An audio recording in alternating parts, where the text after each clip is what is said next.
We are live. Yeah, and there's Paolo as always, ever excited.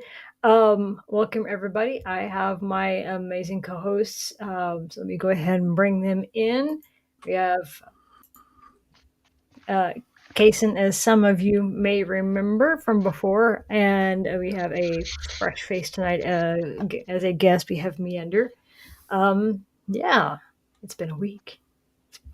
It's been a thing. Greetings, everyone. So, yeah. Who is this Kaysen person? I ask myself that a lot. Um, so we'll give everybody a moment to meander in, and then we'll do some introductions because I know very soon an ad will be starting, and we got a lot to talk about. It's been a very busy week in Dune Awakening land. It's just a little bit. I mean, I don't even know half the time who Kaysen is, so it's complicated. That's what I'll go with.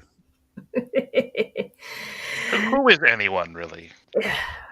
I suppose that I'll do you one better. Why is anyone? Yeah, no. I love that bit in Infinity War was improved.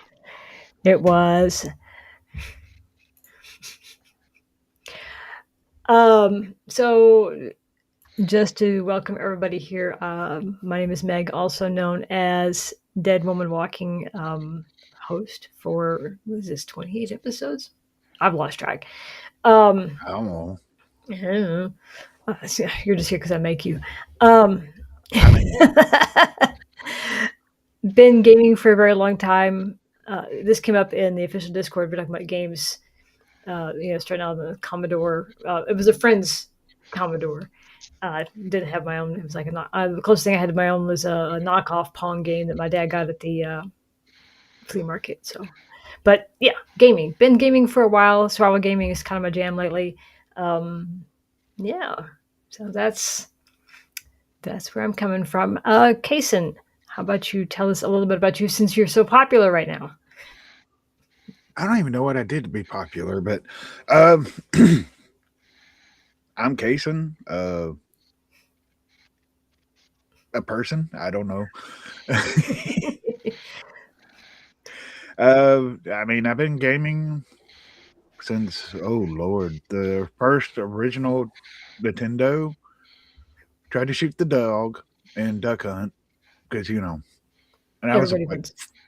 4 years old at that point. Kind of got out of it for a little bit. Came back for the Nintendo 64. Then played that PlayStation 2, the original Xbox, and then Xbox is owned from there, and PC, and of course yada yada yada. I'm usually off in some little corner of the world that, yeah. I also play tabletop, so I usually keep the Warhammer tag of your Discord going because reasons. Yeah, I do like fire on occasion. Okay, and Meander, tell us a little about you and welcome to the chaos. Hello, everyone. I'm a longtime gamer. I've started off video games on the Atari 2600 and moved over to the Nintendo systems and such. Although I shifted over to PC in the 90s and such, and have been on that since then. Haven't played any of Dune Awakening is the first survival game that I've stuck with. Tried out others, but the reason I stuck with it is that I've been reading science fiction literature since I was like 9.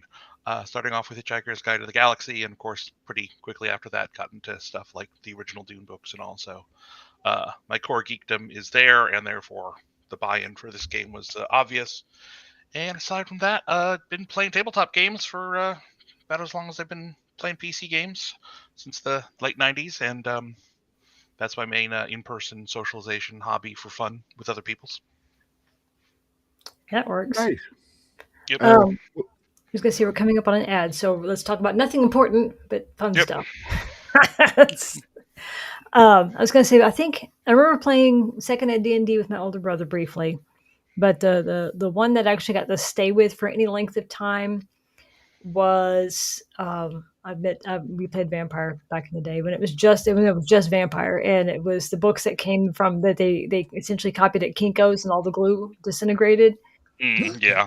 Yeah, and then you had to put them all in the binders with the slicks because every single book they had, like the first 8 or 9 books, just fell apart. Yeah. Yeah, but it Sorry had for me. the Bradstreet. What's his name? The artist was. I think that's where they spent all the money. It was not printing; it was Oh the yeah. artists. Yeah. They did. Yeah, I will confess to a deep level of geekdom. I played Vampire LARP in the mid 2000s for more than a few years and had a lot of fun. LARP So never got to be real big. Not Vampire LARP. We did Amp Guard. Um, yeah, we did Amp heard Guard, yeah but no Vampire. heard But we about did that. have Vampire in the town I grew up in. Drew a crowd, and I think that's pretty indicative of Vampire. There was the tabletop D&D nerds, but Vampire was a special kind of nerddom and weirdo. Yeah. It was the velvet coats and clove cigarettes Oh yeah. crowd that showed up at my doorstep because my ex-husband ran the games, Yeah. and I cannot stand the smell of cloves. I absolutely will gag. And this kid was, I say kid, he was like 19, laying in the floor. I don't know where he got this velvet coat, laying in my floor with this clove cigarette. I'm like, that's that was the crowd that Vampire drew back in the day. Oh yeah. Well, D&D had its D&D, grognards and such back in the day, and Vampire came out and was basically pitching to a lot of other people, like a lot like that crowd, for a lot of good reasons because they picked a audience that D&D wasn't serving, and Yeah. so it was a big hit. I mean, we played both, but I remember the local Yeah. game store. There was one store, and if you ordered something, um, it had to route through Dallas, and essentially they would pick everything that we ordered, and it never made it where we Mm, were. But the community for us, the gaming community in general, was very small. So every time we would go into the game store, we knew everybody by sight. We didn't necessarily play with everybody. We're like, yeah, that guy's familiar. Or you someone to be new, then you give them the side eye. Because like, who are you? And this came up the other day. We were talking about the other day. Women in gaming. I was always the only woman in the store. It was. oh yeah, yeah. That yeah. Yeah, So back in the day. Um, yeah, so the ad is going to end here in a moment, and then we will jump into the stuff. But no, I never played the set. I like Ventru. I was very because I'm very orderly, and I need to be in charge. So that was or when we I've were noticed. playing the bad guys, I always played Brewjock because I was if I needed to punch somebody, that was the way to go. Okay, people come back from ad. That's what you come back to, by the way. I'm in charge. Yeah, I noticed. Meg's punching people. Let's take that out of context. Um, hey, Potence is awesome. Hey, it's free advertisement. I mean, at this point, it just all the hate and everything. It's free advertisement. Okay. I live rent free anyway. It's mind boggling how rent free I live. I don't even know. Yeah. Um, speaking of rent money, if there's something going on Twitch, like a raid or anything fun like that, when the PowerPoint is up, I cannot see it. So say something to me in the chat so I know what's going on. Because if something happens that's fun, I don't want to ignore it, but I can't see it. So say something. I can see just text, but anything else that goes on, like subs or anything, like I cannot see. So I'm not trying to ignore anybody. Got to speak up because otherwise I'll look over there 30 minutes later and then I feel like a jerk for not acknowledging it. So, Yeah. um, Well, yeah, multi-streaming. I didn't want to. I was like, I had the thought of like, oh, I can bring up the streams to see things. I'm like, that's probably best to leave my internet alone. it starts adding some levels of complexity when you start adding multi streams to it. And I can barely keep track of the two screens as it is. I wouldn't be able to add more directions and keep up. I struggle enough with the buttons. Speaking of buttons, for anybody new who is not already familiar, we have a Discord. We hang out. We talk about stuff like Warhammer, and of course, lots of Dune stuff. Lots and lots of Dune stuff, and it's a variety of stuff. Exclamation point Discord. There you go. We'll bring you to my Discord. There's no obligation to do anything but hang out and have fun. Then we have merch. as Kason likes to remind everybody, he's bought stickers. Just you can't see it really well because the glare off of everything. But I've had this for since right before launch. Um, Yeah.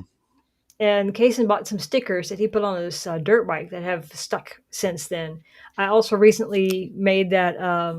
It's a tumbler that's got the spice thing on it. It looks a bit like the Chum Spice mug in the Nice. game. It looks a little bit. It's close. Well, I did drop it twice the other day, and I was like, "Oh no, it's going to scratch them up." No, they're still there. I dropped it on gravel, and I'm like, "What is this stuff made out of?" So, Titanium, vibranium Probably stickers. probably something toxic but durable. To be fair, given how cheap they are, probably. yeah. I mean, as far as toxic, I'm not really worried about it because when I Don't was like it. growing up, I helped my mother. My mother ran an upholstery shop for like Ooh, automobiles and stuff, and boats, and like I yeah. have breathed in so much stuff. I'm just like, you know what? I'm gonna have fun now. I accidentally got high off the blue one time because it was the middle of winter and we were in a shop and like I Uh, had the door like no ventilation. maybe yeah, like half an inch up because you get a little ventilation and I'm like 12 years old, so I'm like, oh, that's a great plan. Yeah, I'm so smart. About 20 minutes later, I'm laughing at everything, and she's like, oh God, no. And I'm like, yay, we're awesome, we're great. I worked for a call center briefly. I think everybody works some shit jobs in their lives. And one of my worst jobs ever was working at a call center. And of course, being they try to hype up your teams and whatever. And so they had made these giant posters that were probably 6 foot tall, the butcher paper, 3 feet wide. I don't even remember what it said now, but they had used the black markers. They'd used the massive black markers, Oh, the wedges that were like Oh, that big, and a lot of it was solid no. black where they'd colored it in. oof. So And we yeah, were sitting there going, off guessing. I feel weird. And we're all on the phones right next to this thing that's emitting these vapors. Our call times were not very good, but we were very giggly.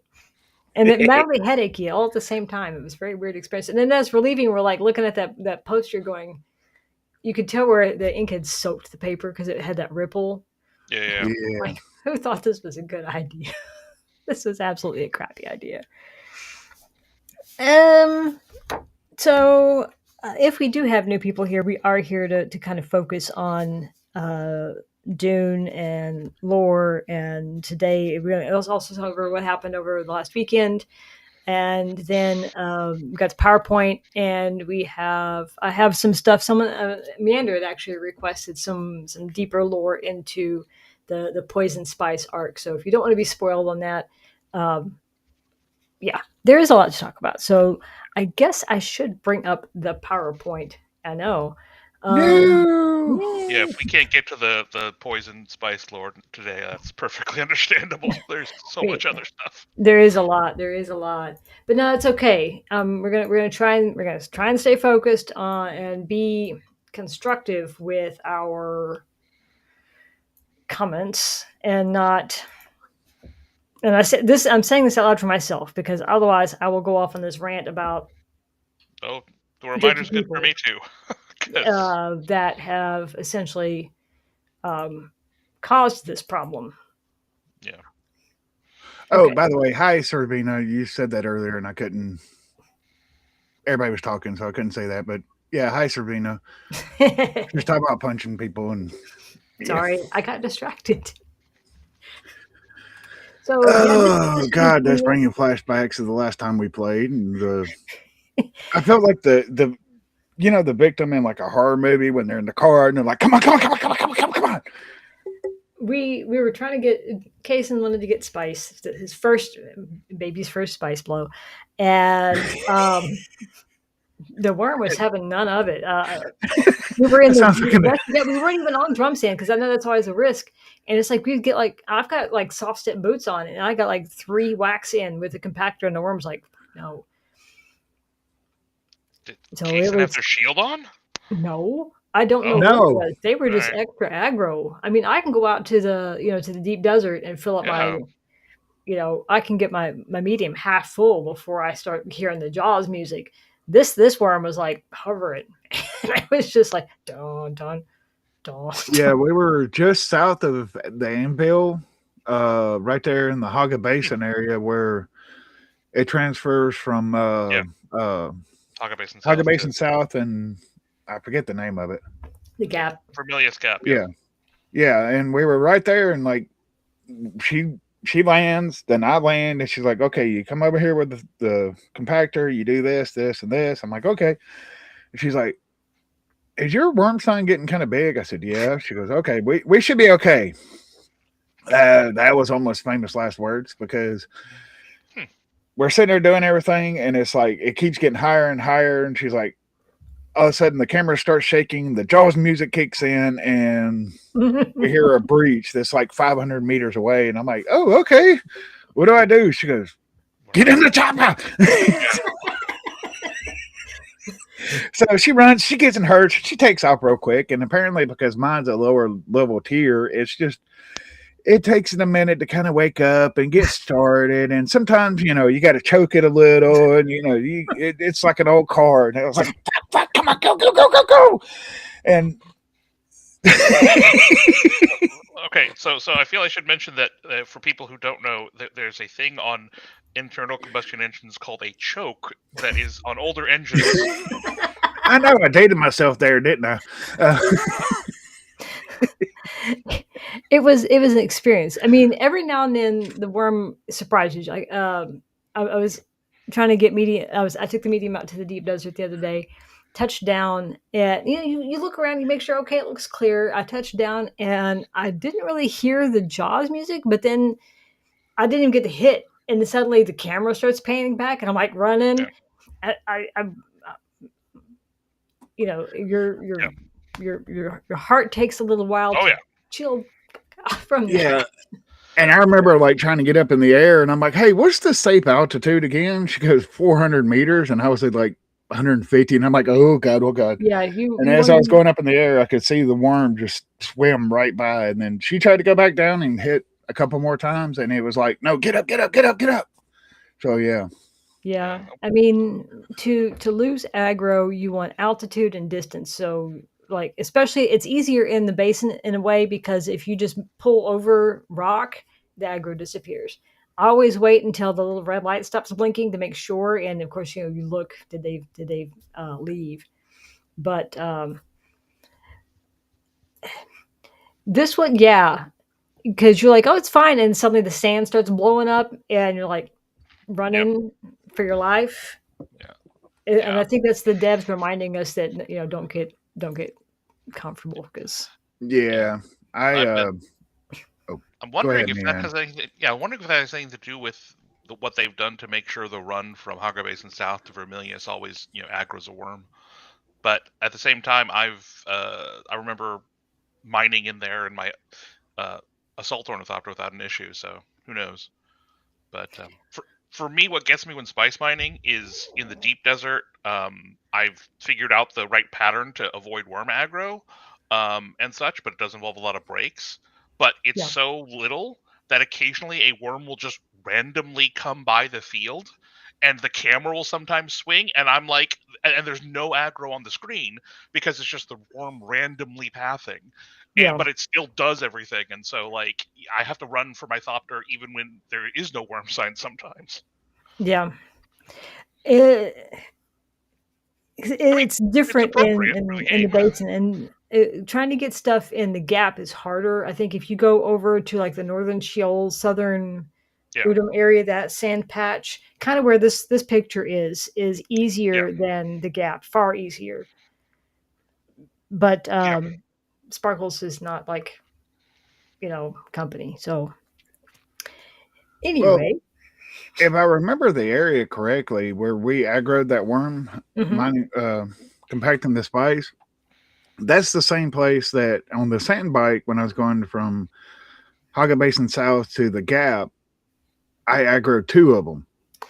it's right at a So, line, and you actually, if you cross there, that was like one of the worst places to try and cross. Most people don't make that oh, I because barely did, but I mean, there's better places to cross. yeah, well, you didn't tell me that when I You did didn't it. want You you were just didn't want like, my help. you know, You didn't want my help.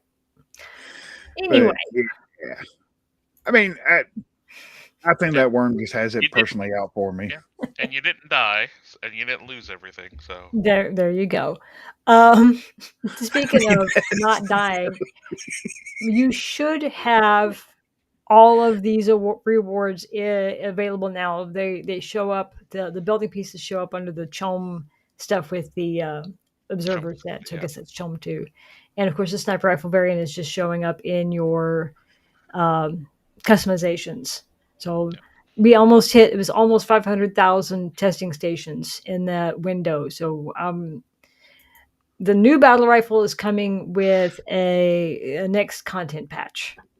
But yeah, 500,000 testing stations that weekend. I have to wonder if how many we're going to get done this weekend with the yeah, with the stuff. double It's going with to the be very busy, bonus. Yeah, yeah, very very busy. yeah.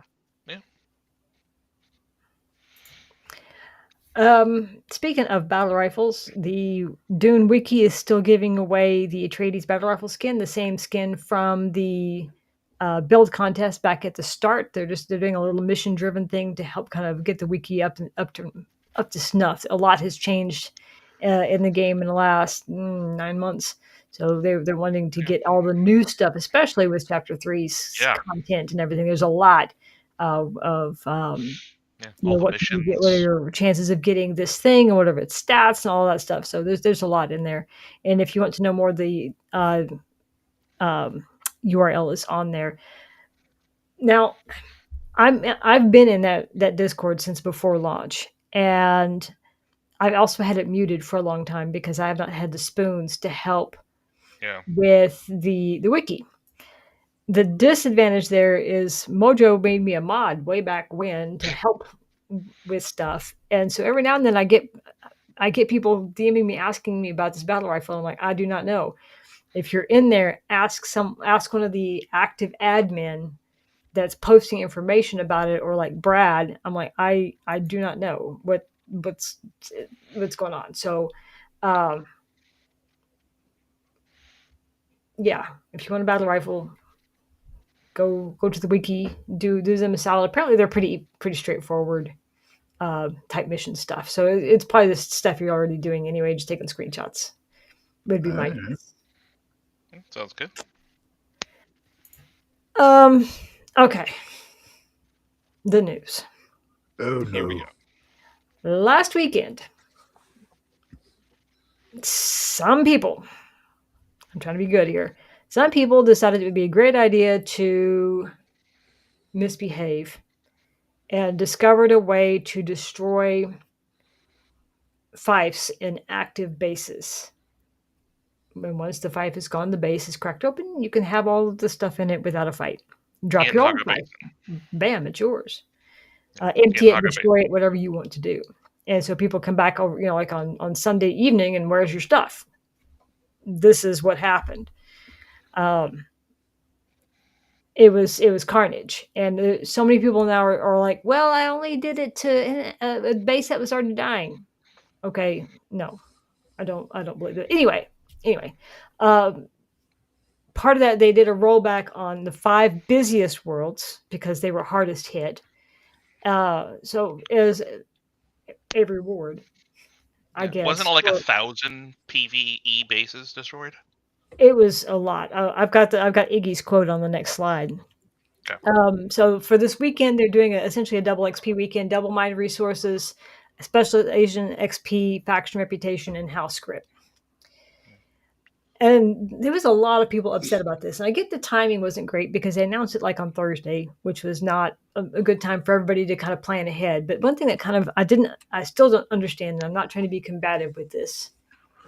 I legitimately don't understand. So you cap out at 35 mnemonics, right? That's how much faction, essentially how much faction XP and specialization XP you can get each week. It's Yeah. just slow things down, right? Yeah, it's the cap. Yeah. So they refilled everybody's, saying you got 35. Whatever you had before, now you're back at 35. And this somehow upset people because they were insisting that what if they had so much and now they only had 30? And I'm like, I no comprehendo what math numbers you're using.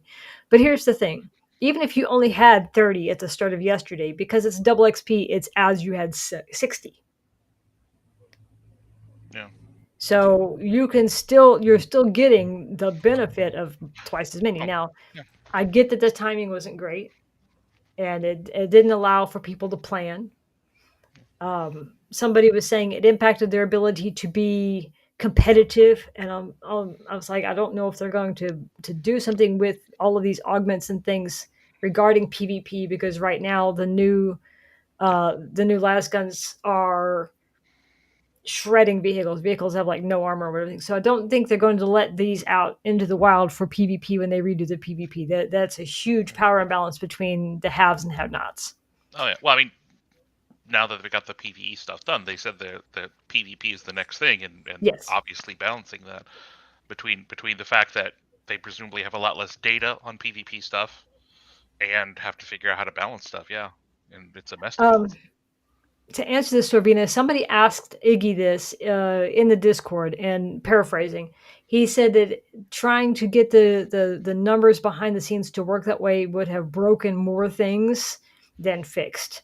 So they were not able to essentially give you some freebies for the weekend without breaking more stuff. So Yeah, you got yeah, the 35. That's all they could do. yeah. Well, I mean, it's a cost benefit thing because they Yeah, had to spend the first half of this week dealing with all this, and then I know this whole mess has cost them, a week's production time on bugs that they could be fixing. Like right now, PAX is down. Um, there's a bug where people are, if you die in testing stations, you're respawning outside the testing station, so you can't get in to finish.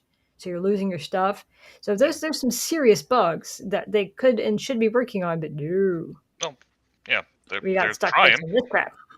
Yeah, yeah, and I'm glad they were able to pull all hands on deck and get it fixed as quickly as they could.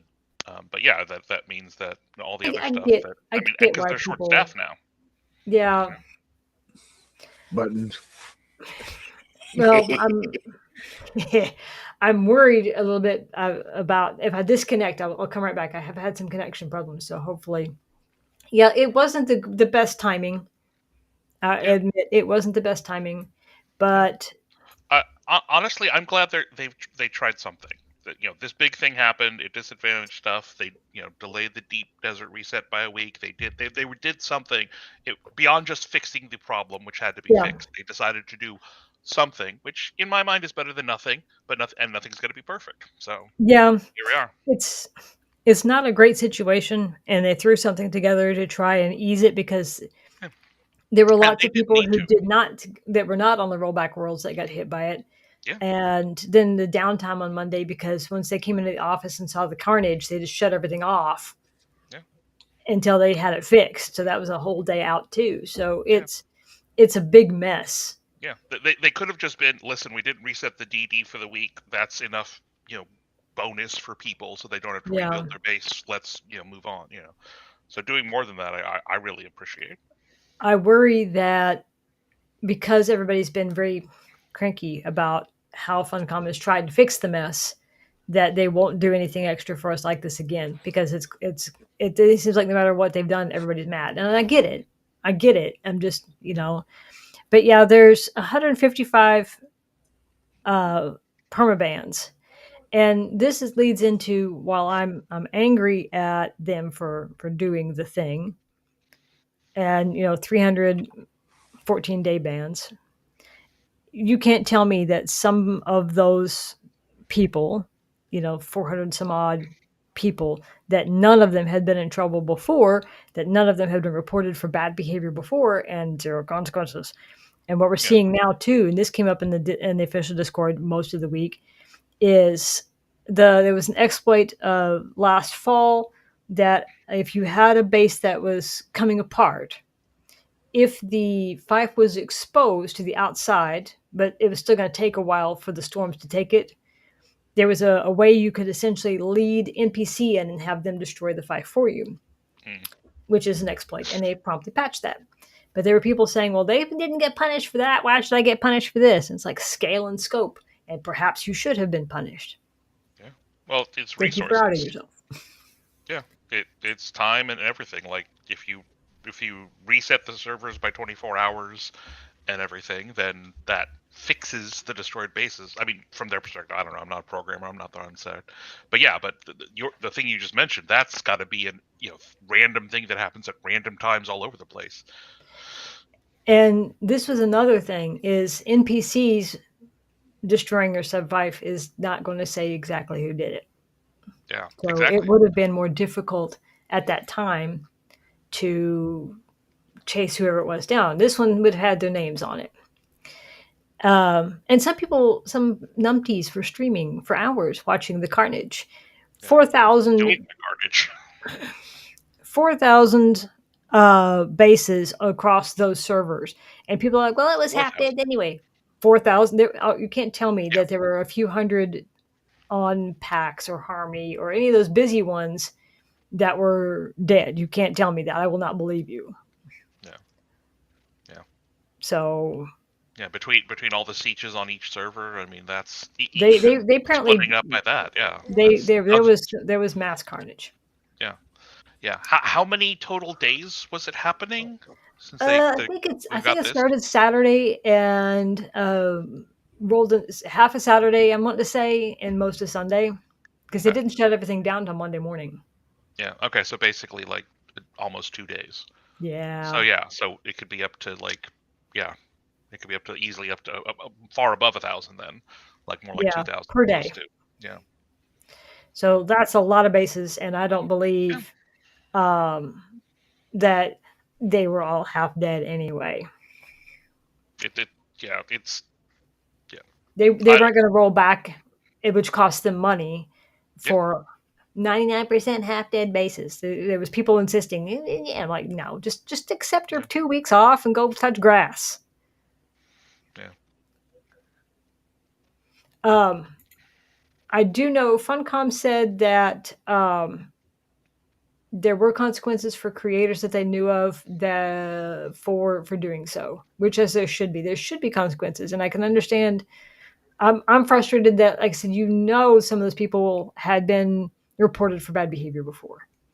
Some of them were known by Funcom because those people don't magically appear out of nowhere. Those people that yell profanities at you over the comms, or people who are building swastikas in front of their other people's bases. These people. That's those people. It was.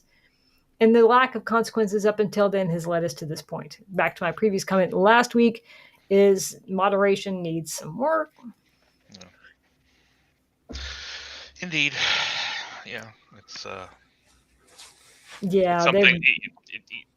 There needs to be a very proactive moderation environment to keep things from spiraling when something like this happens. So unfortunately, since that wasn't happening, this happened, and all these people felt free to do all this, thinking that they'd be able to do it with impunity because to them they'd been able to do other disadvantageous, anti-player behavior with impunity.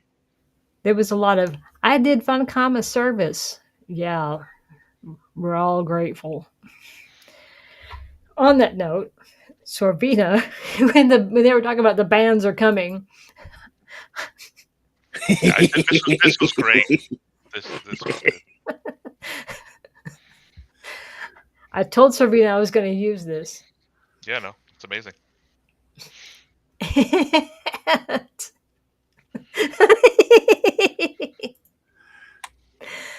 I told you I would. I mean, Servina was getting really good at like creating just little rhymes, and I'm sitting at work like, damn, that's actually kind of catchy. It is. Well, the song's catchy, and I mean, it's been an interesting week in the official Discord. Yeah, I confess I long ago stopped checking that and muted it. So all the appreciation for people still willing to wade in there and deal. I'm taking one for the team every time I go in there. Yeah. So, but sticking around does have some good stuff. This came from the latest dev blog post, and this is the ruins of Tsimpo, and is a new location that we will have in Chapter 3. Small village. I believe this is, if you listen to the Communinet, this is from the 5 Days at Carthage. This Oh, was okay. the village that's mentioned in 5 Days at Carthage. Nice. Hmm. Yeah.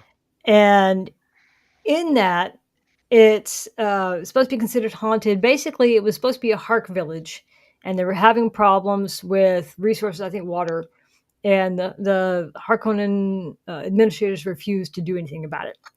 And if this is the same village, the village, some people kind of went to the Atreides and were like, "Hey, can you help us out?" And of course, the Atreides were like PR and showed up and helped. And the Harkonnens didn't appreciate that and bombed the fuck out of it. So if this is the same village, um, now it's an abandoned ruin. That in it, the in that same story in the 5 Days of Carthage, essentially there was a lot of smugglers working out of it, so it links to Yeah. chapter 3. Yeah. They made a mess. They glassed part of it. Yeah. Well, So it's also, considered haunted, how, and full of gin. yeah, I'm going to be interested to see what they do because people have long been asking for, a more variety in enemy types, and they describe these as ghosts. So we'll see how that goes. Joel, oh, there's a ghostly figure in the back of this one. Joel did say before launch, people were asking about some of the wildlife mentioned in books. So, would we be seeing some of those as encounters or NPCs, or even just something? We see the Muad'Dib out on the sands. Yeah. Hey, Sack. Um, but a location like this that with some kind of very Arrakis something could be fun. Excuse me. But Yeah. yeah, you can see there's in the middle back there. There's a ghostly figure. Yeah. Yeah, I'm Yeah. getting Sierra Madre vibes now. Oh yeah. Oh, yeah. Indeed. Yeah. Yeah. Yeah, where's my knife? Okay. Also, in that particular blog post, they were talking about character migrations. This is coming sooner than I expected. I expected us to have another couple of months before things said. Yeah. Now, Arrakis is best when it's alive. Our data consistently shows that player retention and enjoyment is highest when players are part of a thriving world. Okay, if I wanted to be part of a busier world, I would have already moved to a Yeah. busier world. I have zero interest in a busier world. We're in the mid world right now. Yeah. And I admit I did mention to Iggy I was a little cranky about it because there's lots of people who have this idea that and I mentioned this before. North America should only have 10 worlds, and I'm like, okay, North America is a big fucking continent, and no, Yeah. and not some of us don't want that crowd. And I paraphrase that to Iggy. I'm like, there's this belief that we're gonna be all crammed into all these worlds, and he essentially shut that down with we haven't even released any information about it. So my personal guess is I'm sticking with the bottom quarter of worlds to kind of push people out of those, especially if they have to open up other worlds for consoles if we are not crossplay. Yeah. Yeah. We have zero interest in moving. We are quite content where we are. We like the vibe where we're at. It's not overly crowded. Yeah. There's activity on the Lance Red board. A smaller world would have like no activity, and that is a drawback. Yeah. But we do have activity on the board. This version of the Landsrat has slowed it down considerably in a good way.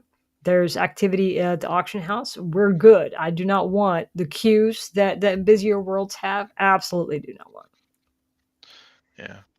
Well, and the only saving grace I saw in this is that they're releasing a list of affected worlds in early March, and no time frame on doing the actual migration. So hopefully there'll be time for feedback if because obviously if people don't want it to happen, it'll be people from that world, Yeah. and so yeah. I mean, like I said, I understand why, but the idea that increasing population density. If you guys want us to find people to play with, give us some in-game tools to find people to play with. Yeah. Because right now people are really struggling to find guilds. And honestly, we see it a couple of times a week in our world, people in faction chat looking for guilds. And I'm like, No. We tend to be pretty friendly, but I'm also very paranoid. Yeah. We worked very hard for the materials that we have. We are not uber rich. Yeah. We are not overflowing with stuff, but we've worked hard for what we have, and we have enough for us. Yeah. If And someone was to come in and rob us, I would cry. there's not a lot of role-based ways to be very fine-grained on the type of access you'd want if you wanted to be a guild completely open to strangers and make like what 2 different guild bases, and they only get access to one and not the other is the only way I could think of to do it at this point, and that seems And silly. that's just work. And like at that point, why am I doing this? And then there's people who don't mind doing that kind of administrative stuff, but that's just work. Yeah. And I don't want And it. this is a game. People are supposed to, it's a game to have fun in. Yeah. Speaking of fun, art. This is from Felipe Augusto, who's a senior concept artist. This is also in the Dune Awakening art book that you can purchase, the one I got. And these are some concepts for Fayed. And I don't know if we could have handled Fayed at this level of intensity. Because, I mean, we're already struggling with Fayed now. That's because that middle Fayed or any of the cloaked ones. Mm, mm-mm.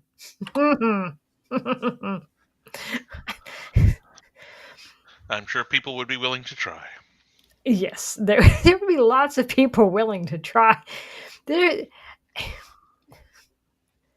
Fed says some things. I caught Sorvina's stream where she was streaming parts of chapter 3, and Fed says some things, and you're just like, oh my goodness. And someone on Reddit had made a comment about hot Fed, and I responded with, "You just know that Tufir is sitting back in his office, just rubbing his eyes, going, why are all my operatives having these weird fuzzy feelings? Why? Why? If Ed is a sociopath, he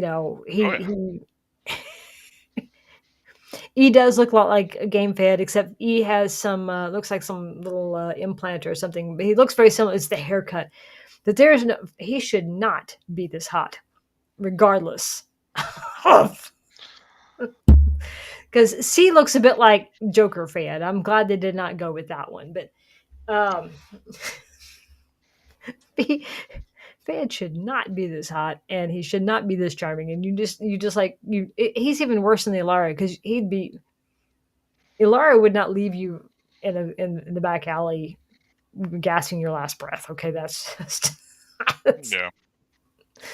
Fed absolutely would, and have zero compunctions about doing it. Yeah. Well, I mean, maybe I mean, he's part of the breeding program too, and if you're gonna, unite Atreides and Harkonnen houses, it's good to have them be incredibly attractive people, I guess. It does help. It does help. I mean, but yeah, there's something. Not only you can tell Fed was raised by Mentats, because he's also there's a manipulation that he is quite good at. In a disturbing kind of way. Oh yeah, Fayed would kill you, absolutely, without too much afterthought. But the question is would you mind? I personally would, yes, because he's gonna kill you so that he enjoys it. He won't give a crap about whether or not you enjoy it. I could say something about the Mentats, but I'll behave. Anyway, moving forward, we've shown some of this before on our previous podcast. This is concept art from Finian McManus. And I was going through some art, and I thought, you know what? I think just some reminder of the love that the developers put into making this game beautiful. And I think the game's beauty is probably its strongest aspect. It just looks amazing. And can you imagine if the Rift had looked like this? Or even parts of the Odom? Yeah. Yeah. That would be... Yeah. Oh. I will say, when I was... I wasn't part of the beta or anything like that, so I was just seeing the promotional stuff. And so I when they first showed off the Haga Rift in the thing, I was like, that's amazing. and yeah, seeing it be even better would yeah. What were you gonna say, Kason? I was gonna say, yeah, that would be a lot nicer, but ecologically and everything, like the way the rift is, it makes sense that it never reaches the sun, never reaches because it's so deep. Yeah. And I mean, you can keep like when you're coming down in a thopter, or in my case, one time a sand bike because you didn't see the little ridge drop. Um, I mean, it when even just sitting in the bottom of the rift and you're just you're coming up and you go to random places in the map and stuff, you just have to sit there and go, wow. Yeah, no, they the engine and everything, and the way they're able to put stuff into it and all. Yeah, The coming up with what you know the Udom area. This could look good, and I mean these could still and something like that. We could still find these spaces somewhere in the world. These could oh yeah. still show up somewhere. That would be really really cool. Well, now that they've got over much, now that they're willing to just plunk down new locations on the map, at Oh some yeah, point in the future, they could do something. that You know, was that was always a yeah, reason to have the overland. It was be easy to expand new locations that way. Just keep adding them as yeah, needed. yeah. And I mean, obviously, it's very pie in the sky, and they've not mentioned anything about it. But they could literally make an entire second thing the size of Haga Basin, right? Oh And yeah, oh you yeah. know, They alluded to a new PVE map back in the AMA, but that was like the last time it came up. So I yeah, don't know. yeah. Who knows how it's all going to shake out? But there's nothing technical stopping them from being like, okay, hey, we made a second Haga Basin, only whatever, with whatever Yeah, thing, and only then they're more, more yeah, Sichi. yeah, yeah. Yeah, Bob does the job. Yeah, I mean it's so frustrating, but it's kind of funny because like you're just like, oh yeah, I'm gonna go over there and get that node real quick. Where'd the ground go? I remember in beta, our main base was very close to where it is now. Our main base was actually where Paolo's base is. And another player had built on the bridge where we are. And I was coming back on a buggy, driving west, and it's all full of debris and stuff. And I didn't have my headlights on because I'm dumb. And there was a spot that didn't have any debris because there was no ground there. But I just saw no debris, and so I went over the edge, and I just see this commentary um, happening in the chat, and I'm like, yeah, that was me. Yeah. Because it was like, ha ha ha, someone just drove off the rift. That was really funny. I'm like, yeah, I know that was me. That was. Yeah, Yeah, at least there's no falling damage in vehicles. I know. I know. I still get my stomach still goes whenever I fall off of stuff. Oh yeah, no, the vertigo is still, yeah, me too. Like, Oh yeah, I mean, like we took bikes and took them off the hammer. You know, nice. yeah, yeah. told me. Star Touch. Yeah, that's happened to me the first time I went there and fell off into it, and I. I mean, I was losing my mind because I'm like, how the hell do I get out of here? And I am like really low level. So every time like one of the NPCs around there took a shot at me, like half my health disappeared. And I'm like, ah, shit, go, go, go. How do I get out? And I ended up like rage quitting for like 20 minutes. I still when I was when we weren't on in this particular location, especially in beta, I did drive off the thing all the time. Oops, I didn't mean to click that. Y'all didn't see that, right? I Y'all was saw actually nothing. looking away from the screen, so So you yes. saw nothing. It's fine. A little more concept art. This was from um, Steven Stove. Some 3D Yeah, concept art. I'm gonna guess yeah. a Fremen look. Well, no, this is the Atreides deserter outfits. Is It's it? my favorite. Yeah, I know because it's my favorite armor. Yeah. If it isn't, it's very So then maybe similar I to pay the attention. Atreides deserter outfit with the cape Hmm. above and the packs and the cables. Yeah, it's my favorite skin for my light armor. Now I learned a thing. I don't pay that much attention. I should pay better attention, but I don't. I should. Some more concept art. I believe this is testing station number 2. Oh God, those guys. I think, yeah, I think that's the first one in Haga Base Yeah. itself. Yeah, because of the tunnel off. from We're the coming at the camera's facing, I guess, backwards where we usually come from versus where we're exactly going. yeah. Yeah.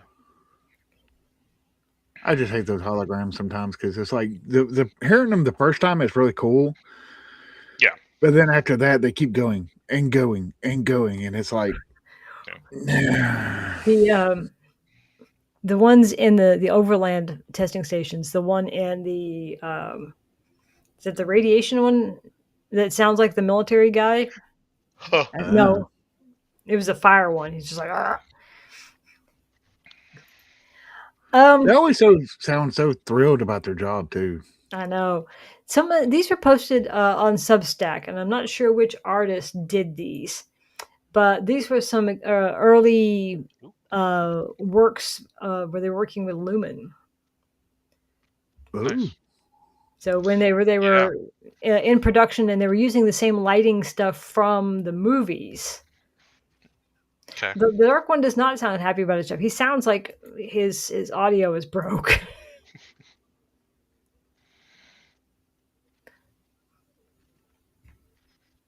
Nice.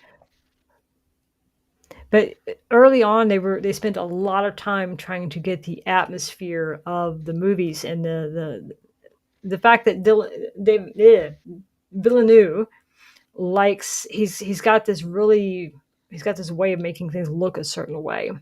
Yeah. They're very brutalist, but yeah. Well, just the lighting and getting things to look Yeah. immersive, and then trying to copy that in a game with this new engine and this new technology. Trying to make it, and I want this room. Where has anybody seen this room, or is this just a concept? Because that's really cool. I haven't seen it, but I've sort of been wondering. Obviously, we're never going to get to go in. Like, they're not going to make the whole Arakeen Palace explorable, and even if they did, the greenhouse room was a secret room Jessica found. Yes. So, but that's what I think of when I see this. Is that one Yeah. room? Yeah, testing station lighting is the only good lighting in game. We can't light our places above ground as consistently as the testing stations are lit below ground. Yeah. Yeah. That's why I'm happy for all the floor pieces that have lighting underneath. Oh yeah, but just early pre-production work. Yeah. I think I remember seeing this in an early trailer, in fact.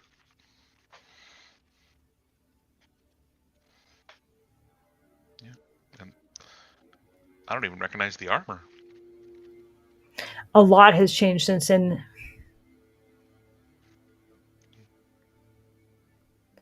It has changed so much since early pre-production. Yeah. You guys have no idea how easy you have it now. It's, I mean, for what you said in other episodes about, like, the vehicle issue, how expensive vehicles were and all that, and oh how yeah, easy they were to lose and all that. Yeah. oh yeah. We had to have Melange to make your first Thopter. It was painful, Yeah. very very painful. But thinking about this early things, how much things have changed. This was from a trailer that they released, but how different Yeah. the worm is now. Yeah. Because that's also a really small space. We wouldn't normally see a worm in a space that small. Yeah, with the rocks. Yeah.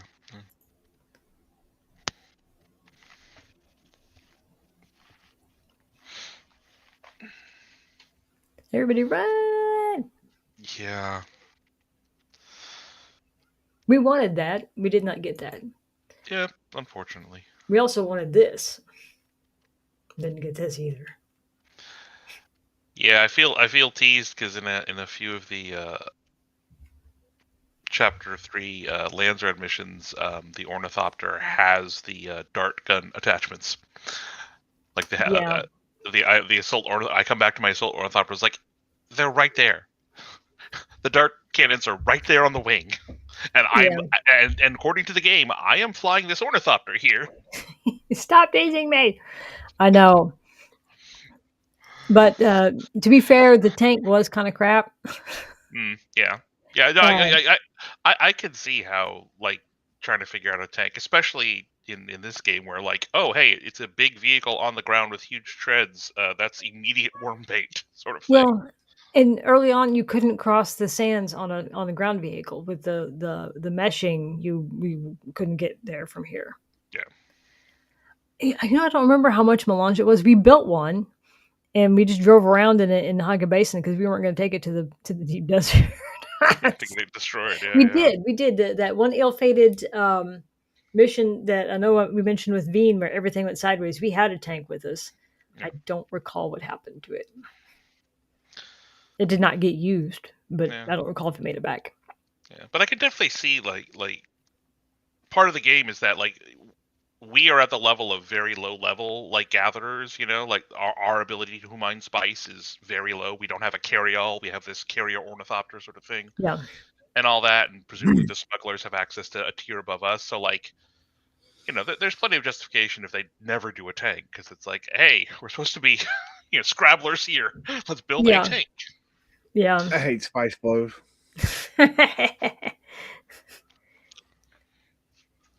Spice blows and missile attacks. Yeah. Some trauma. We'll get you out there. We'll get you out there.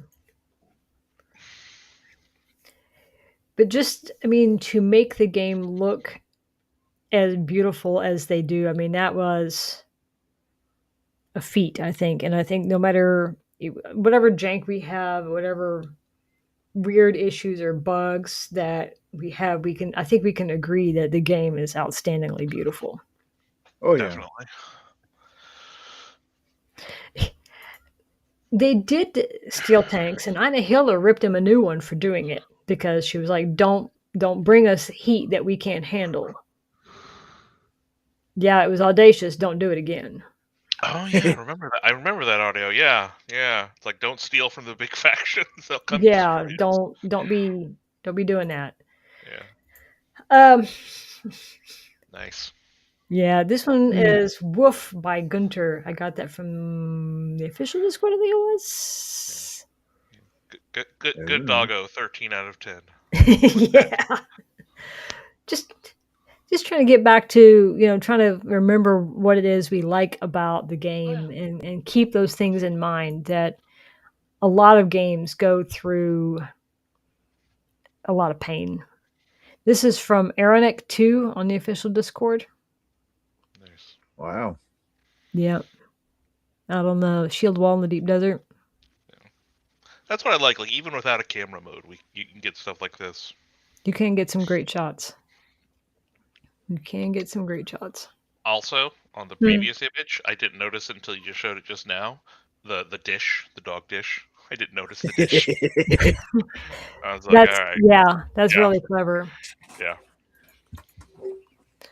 This was from Baron Vizcopa on the official Discord. They were showing off one of their builds. I like the use of space and light. And it's one of those, you have to sit there all day for the light to be actually light in that room.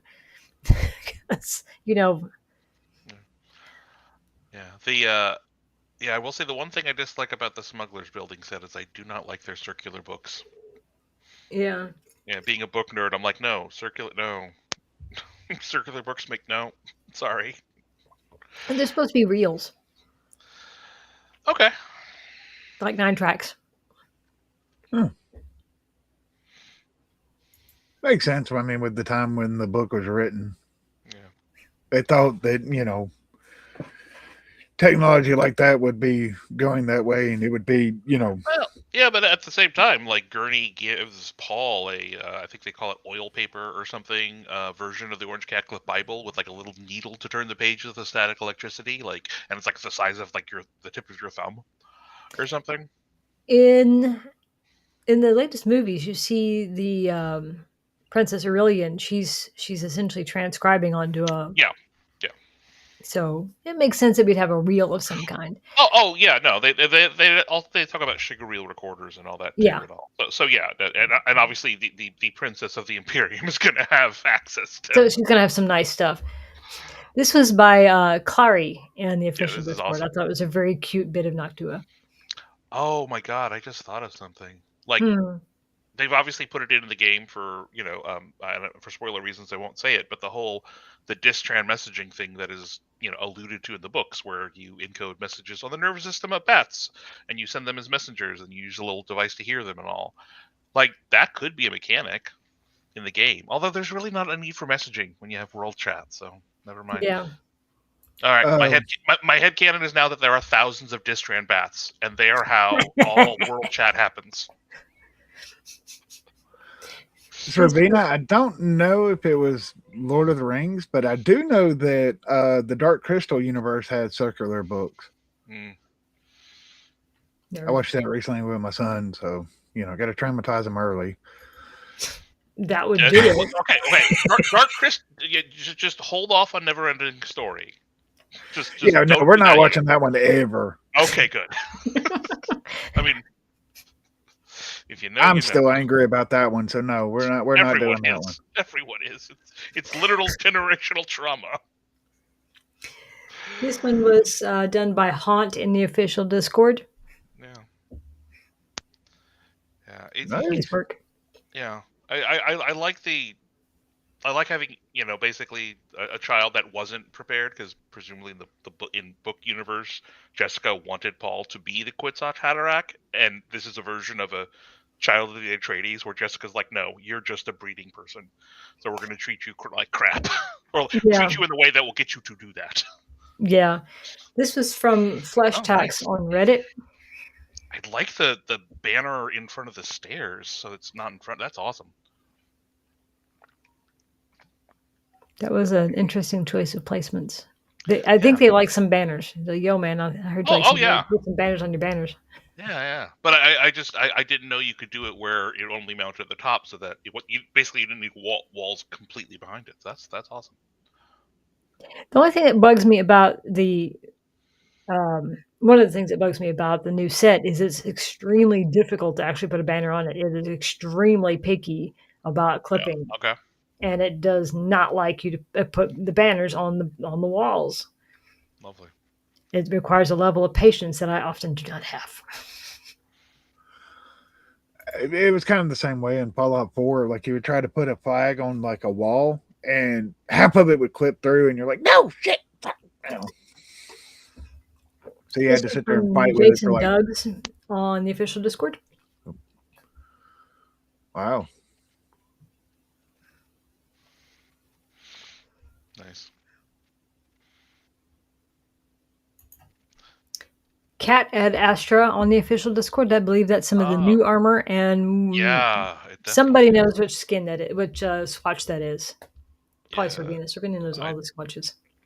I think the leggings are maybe the Atreides deserter leggings, because I recognize the pattern, but definitely the top. Yeah, or if it's higher level faction armor, it could just be different versions, so that's why it looks like Atreides stuff. Yeah. But yeah, this new stuff allows for a lot more customizations, and this is all bought with the script that you get for running the Lansbury contracts, including the battle rifle skin. I don't think the battle rifle skin. Because I think that looks like the one that was the reward for the wiki thing, the early ones. So Servina's saying Argostaz or Maros. There's something that do look very close. Yeah. Either way, it's a good look. Yeah. Will Tess in the official Discord shared this one. I like the see-through base. It won't be dark most of the time. Yeah. Most of the time. Okay, can you go back with the one? Go back one. The one in the back. Do you see the tower in the back? Yes. That's a base I'd like to see a picture. This is from Naptime Shadows on Reddit. This is amazing. Yeah, that one looks like the tower from Lord of the Rings. Barter. Yeah. But this is great. The other thing that's interesting is whoever has this base has been going back and maintaining this and doing stuff to it, because this base would have been grabbed during the Chom weekend way back when there was on some worlds there was falling ships that didn't fall properly and they just got stuck in the air, so you could build on them. So now we have flying bases. Nice. They don't move. Yeah, And I there's think I saw. Bug. Yeah, I think I saw something else about like floating rings, but I don't think you could build a base Yeah. off of them. So this is, I thought those bases all got poofed too, but apparently there's a few of them still around. or could be an old screenshot. Oh, But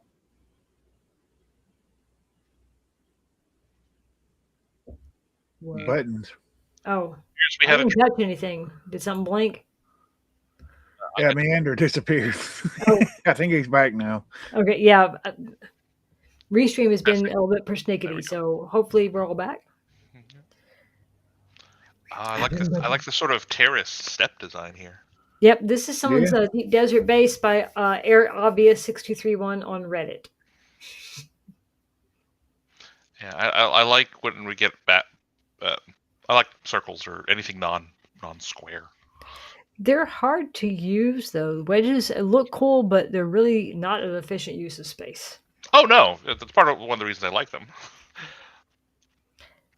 This was from Red Panda Bandit on the official Discord, and this Nice. was taken from, I think, kind of a conglomerate amalgamation of several of the stills that they put out right at launch. Yeah, this reminds me of a scene in one of the trailers that like ended with like the big mass combat thing. But Yeah. Hello. But yeah, Red Panda Bandit. Nice. Yeah. So if you look, it's kind of down there by her feet. Oh, it is. Okay, yeah, sorry. Yeah. Yeah, it was just No, well, can you go back for a second? The Sardaukar ship on the right. Uh-huh. What is that below it? Oh. That is a good question. I'm not sure. Yeah, that's Okay. yeah, that appears I'm gonna say some sort of, statues or something. Other than that, no idea. Yeah, I'm looking at it and I'm like, is it like a baby worm? Yeah, no. No, it's on rock. It's a very good question. Hargo, give us a few minutes and we will get to that. There's Red Panda, T Mercenary on the Discord found that you could pet the Kulons, and so pet the Kulon. Yeah. Oh yeah. That's one of the things I was thinking about when people were like, "Hey, can we get animals to fight?" I was like, the Kulons were shipped in. Arrakis, like the whole point of all the ecological stuff is that Arrakis didn't have the ecology to support big animals. Yeah. So they had to ship these in and not camels for some reason. So yeah, it'd be although I guess you could find a testing station. So maybe you could limit it to that, or have like a testing station become, on Earth that has them, and then they spread from that or something. I don't know. This is from Vivaria on the official Discord. Wow. This was a big embroidery piece that they were working on, and it's still a work in progress. Yeah, it's a version of a mural from the movie, I think. But I'm not sure on that front. They did say that they had been working on it for a while. Oh, it's hard to read, but they've got the coming and going. Yeah, they got the whole thing down there. Nice. Yep. It doesn't always translate well. It's still a work in progress. A lot of the lines are still, but they wanted to share what they had. Oh no, it's amazing. Yeah. Yeah. Yeah, I mean, you can see the writing, but it also looks kind of Arabic in the way it flows.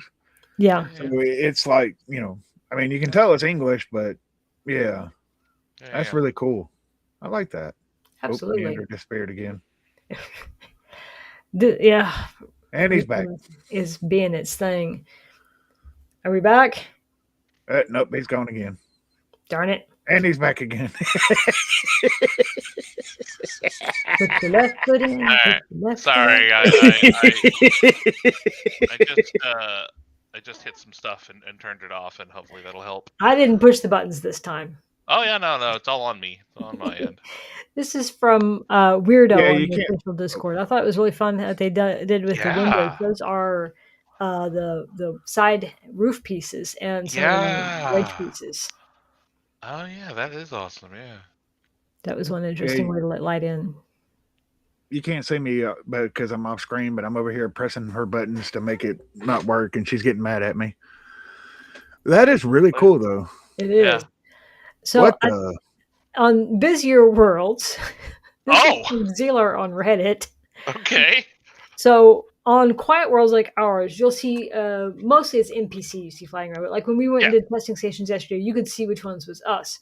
on busier worlds where it's kind of funny because people are like, there's no one on. It's the the tracker's only saying there's 20 people on. Oh, there's more Yeah. people on. They're just all in the deep desert, or they're all in the overland map, or those Yeah. instances, which won't count the numbers. So if you're on a world that looks like this, those are all players Yeah. coming and going in and out of Haga Basin. Nice. And there's rack 'em, stack 'em, pack 'em. Yep. Well, there's no collision between the ornithopters. I don't imagine there is No, collision on the no, ornithopters on the overland map. Why would there be? no. But it's just that's a lot of people Yep. moving in and out. From Spartan 5772 on the official Discord. Wow. Got a Hopefully, little something in the Generation 4 background. Spartan. Little Sphinxy, little. Yeah. Yeah. They also have some interesting choices of colors on their buggy. Yeah. Yeah. I think that's Hey, one Pixel Cave. of the higher level ones. Yeah. They just like, I like this one. I like a little bit of that one. But some of this one. Yeah. And they won't run out of water. Yeah. And this one was from Wiskov on the official Discord. I thought that was a nice shot. Yeah. Yeah. I do like the Swordmaster top. I also like the construction. They've worked in the Oh yeah, the pillars. pillars, the structural pillars Yeah, I didn't notice that. into things. So I think that looked really Interior. cool. Yeah. No. Good point.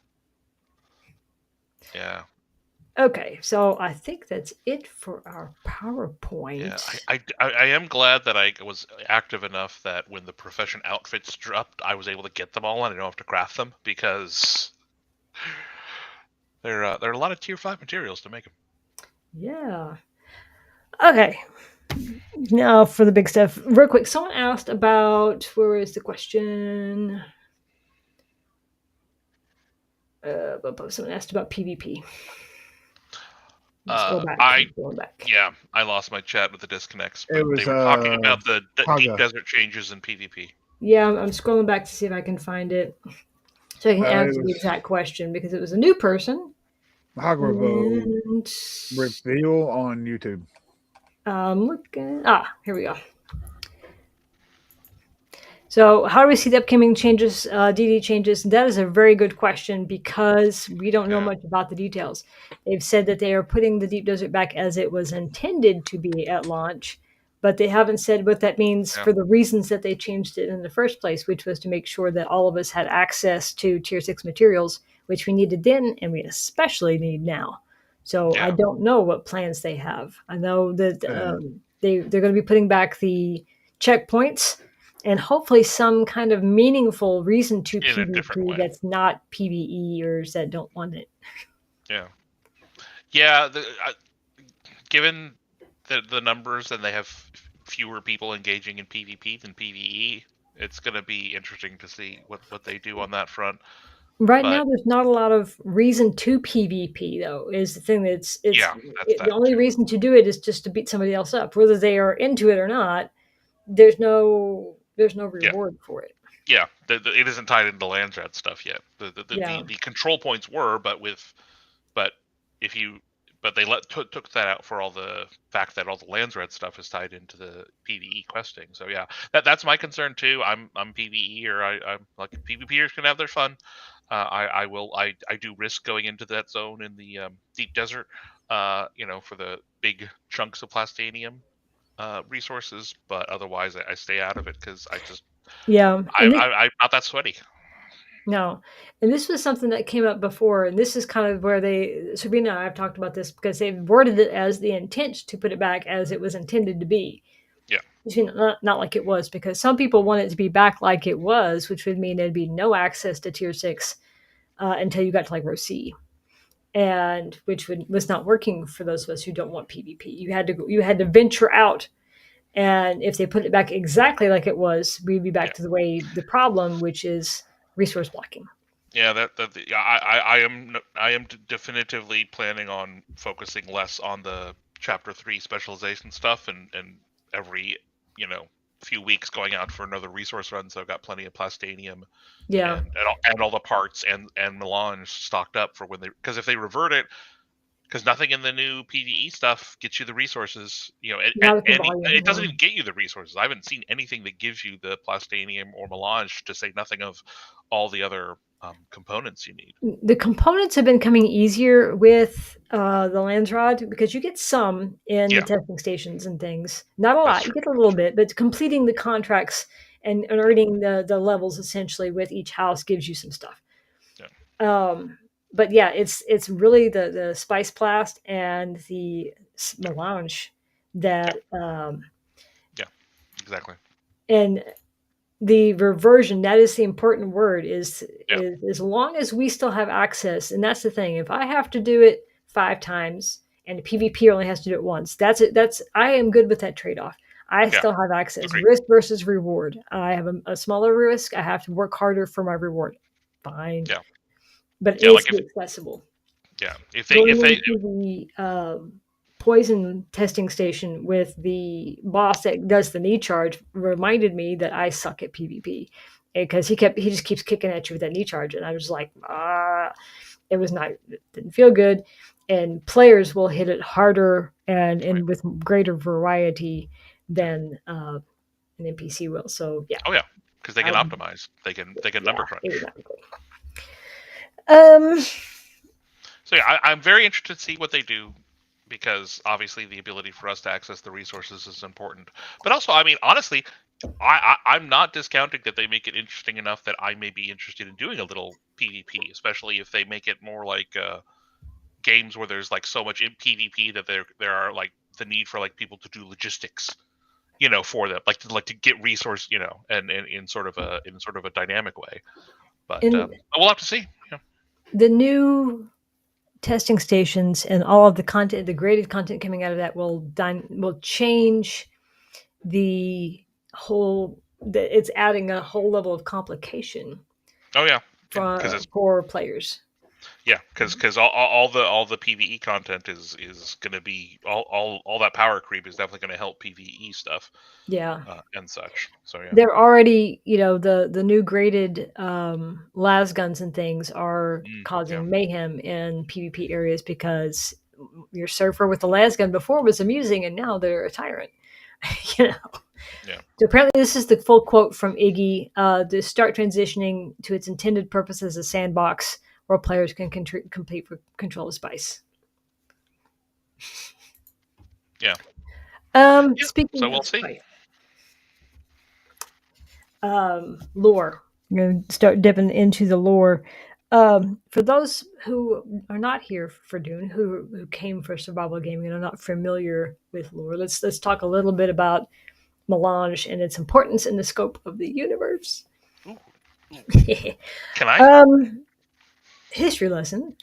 Before they used computers like normal people to navigate large distances, because guess what? Stuff in space moves and space is really big, and gravitational wells and all that crap. They needed computers to help them move around, and then the computers rebelled, and that was a problem. And so we know from lore that the um, Zinsuni wanderers on Rosek had the poison drug.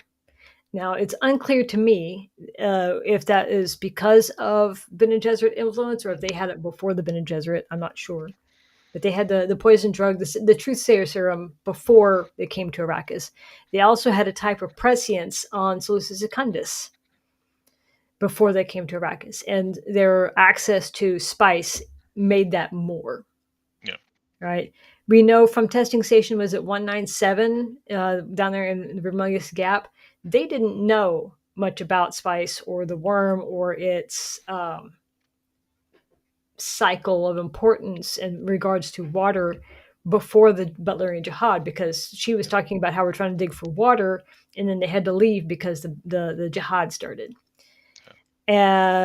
So yeah. I without, mean, the thing is you essentially take a melange that's been processed to a degree and you essentially immerse people in it for a length of time, a long time. They lose yeah, all sense of self, but essentially they transcend into transcendence yeah. and Well, kind of everywhere at once and nowhere. yeah. The tagline description I heard was that basically it used to be the computers could predict safe routes through hyperspace, and when they got rid of computers, they needed the prescience that the spice gives you to find the way through hyperspace. Yes. But apparently, Frank Herbert was also really up for the idea that after seeing the '84 movie, that they were just folding space too. So who knows? I think it was vague, and I think that he really didn't care that much. Yeah. I, Yeah. But I don't think that Herbert really yeah, cared that much about the science fiction part. yeah, no. And he's kind of like a lot of authors, he's going to hand wave that Yeah. around. I will say this: my understanding was always that it was in the book, Paul threatens to destroy the spice fields because he knows that if he uses pours water of life on a pre-spice mass, it'll just kill the entire planet-wide life cycle, not nuke them.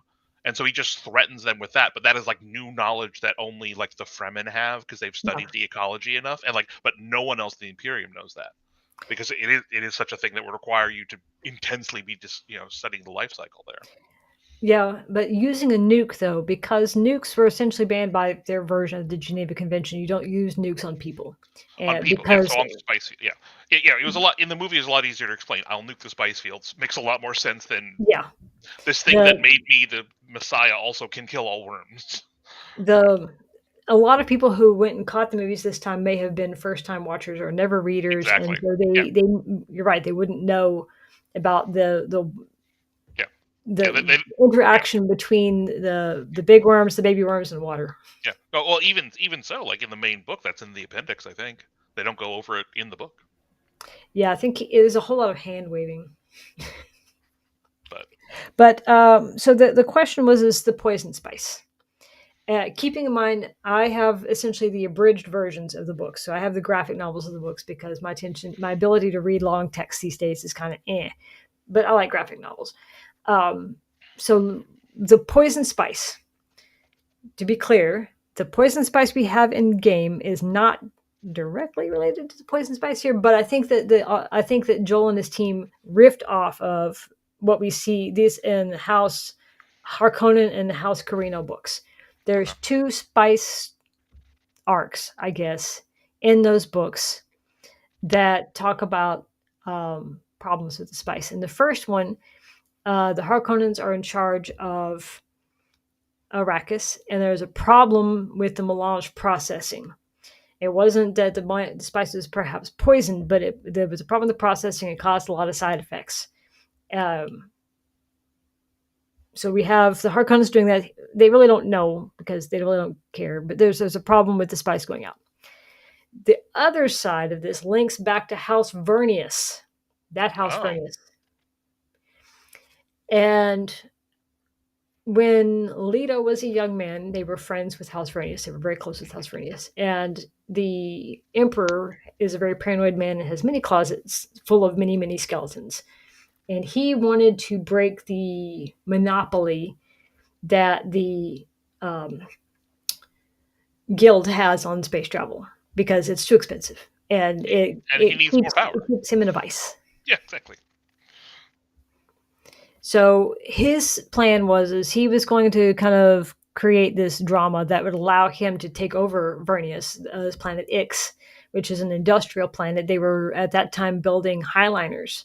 The idea that they wanted to build more efficient highliners so you could put more stuff on it so it would cost less to move stuff.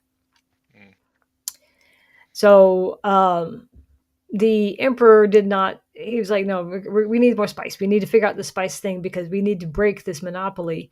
So he essentially fabricated a whole big mess and had House Vernius booted off, which Leto takes them in.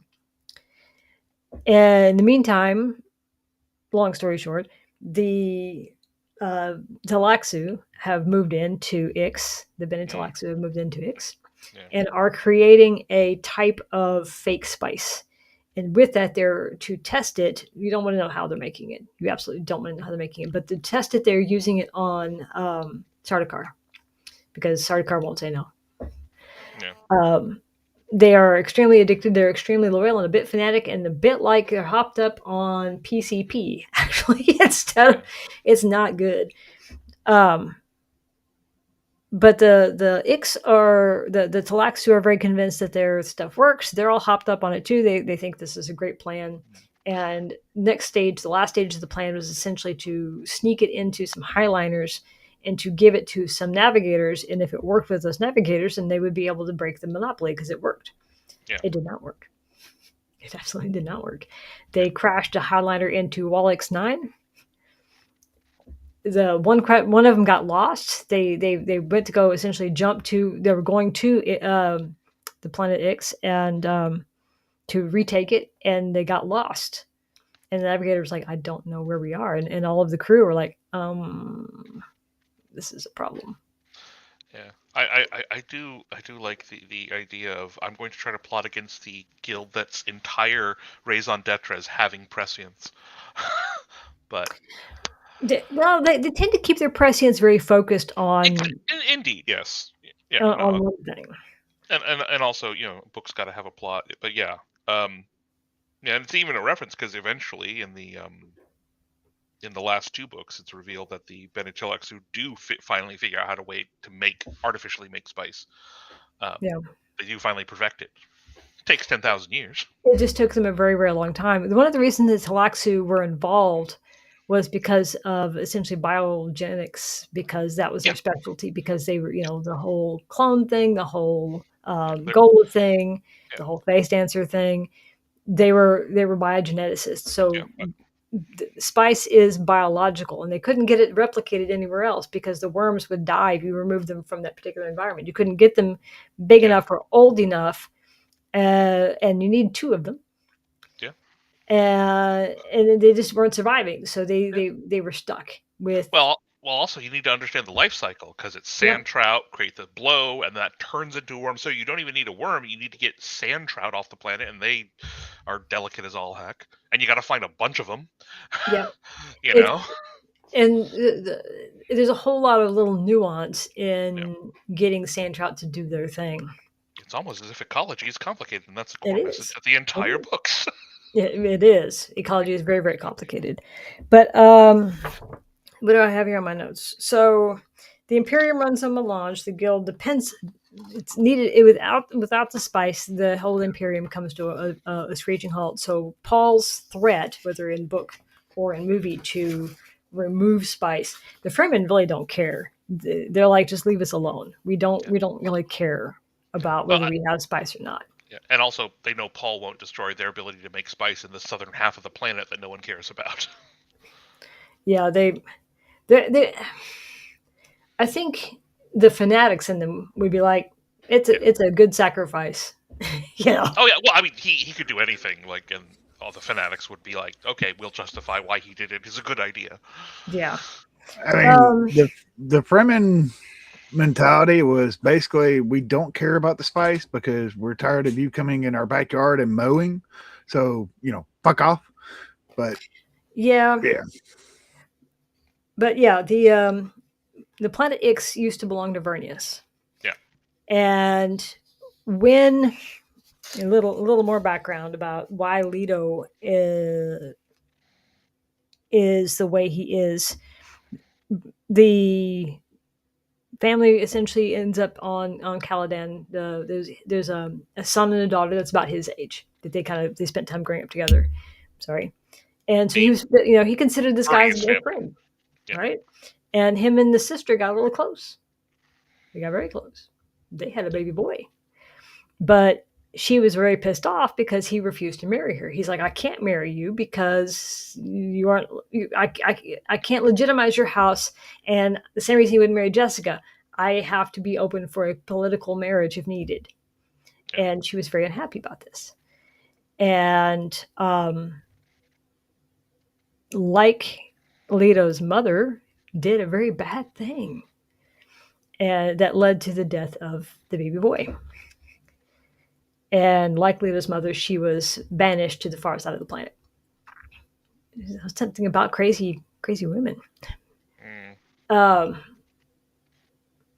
Meanwhile, the brother and Leto stayed very close, and essentially they had to rebuild the brother because he was almost killed in that attack. Him and his concubine, is it Tessa is her name? She's also been a Jesuit. Um, are you seeing kind of where this is going? He's got a concubine, and there's a whole lot of people related to each other. Let's put it that way.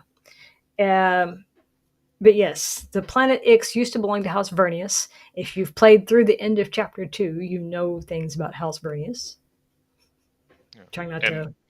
yeah, and in the base lore before even chapter 2, you find out that it's the what was it the Atreides helps Vernius retake Ix. Yeah, they sent Duncan with them to retake the house, retake the planet, such as it was. It did get a little bombied, and they rescued Fenring from the evil clutches of the Talaxu. Fenring was in on it. Fenring knew the whole time what was going on. He also told the Emperor it was a very bad idea. Yeah. And the Emperor didn't listen. And Fenring essentially got kind of his vindication. A face dancer tried to kill Fenring. Fenring was like, "What's wrong with you?"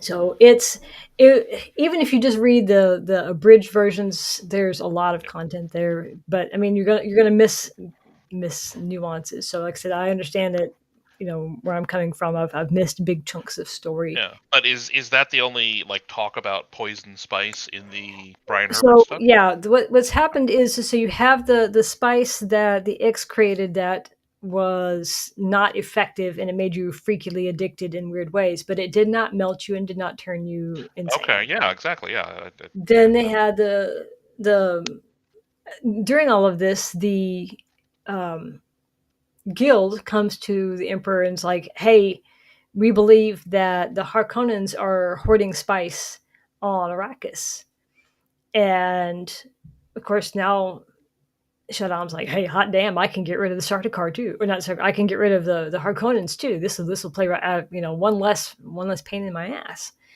And they get there and they couldn't find any proof of it because De Vries was quite good at his job. yeah, But there had been a problem in production with the spice killing people. We saw that in the bottle of wine yeah, that was given to somebody. It was an NPC that you talked to for the bouncer arc for yeah. The the. fop, yeah, So he talks about his wife dying and his mother-in-law dying. So the stuff did get out, but it didn't do what we see in the game do. We don't have melted people like the Kytheria in those yeah, stories, or people going bonkers like in Testing Station 2. So I think what the devs did, is they took those two stories and went, let's use that as a root. But in the game, the poison spice does come from Ix. It is Tlaxu creation. yeah, yeah. It is, So yeah, I think that's where they took it, and I think they just went and instead of just making people crazy or making people yeah, kind of crazy, like Sardaukar hopped up on yeah, PCP crazy, we're gonna make it bad. yeah. We're gonna make Well, them melt. also, I mean that plays in like to an attempt to make artificial spice. So this is just another attempt of it that you know that turned into this horrible effect rather than the one from the Brian Herbert canon. Because the whole reason the player character's there is because the Telexu want some sort of access to the Fremen. Yeah, I think they're trying. We know from the siege, Ari points out that the Fremen have tech they should not. Yeah, But keeping in mind, Ari is also very sheltered and doesn't know everything she thinks she knows. yeah, But they do have a lot of tech in that siege, which is unusual because they do tend to move around quite a bit. They don't overly stick in one place too long outside of big sieges. yeah, yeah. Okay, so there's a planet called Ix, and for a long time, the House Vernius, that was their home. Shaddam booted House Vernius off of Ix and gave it to the Bene Talaxu. And they're using those production facilities to try and make fake spice. Yeah, and then and then the Atreides help Vernius retake Ix. So by the time of the game, and for a while, Ix is back under control, but briefly the Telexu ran it. Yes. So it was only 15 years or so. It wasn't like forever, but it was long enough for them to make a big mess. Yeah. It's long enough ago that Duke Leto is the one to help them retake it and Yes. was around when it was taken, but Yes. happened in the past. I forget what what the guy's name was. Romber Vernius was Leto's friend, and Tessa was his concubine. In the incident that killed Leto's son and injured Romber, Romber was injured badly and is essentially the Bionic Man now. The Sook managed to put him back together, but he's infertile. So Tessa and Romber used a donor to create their son.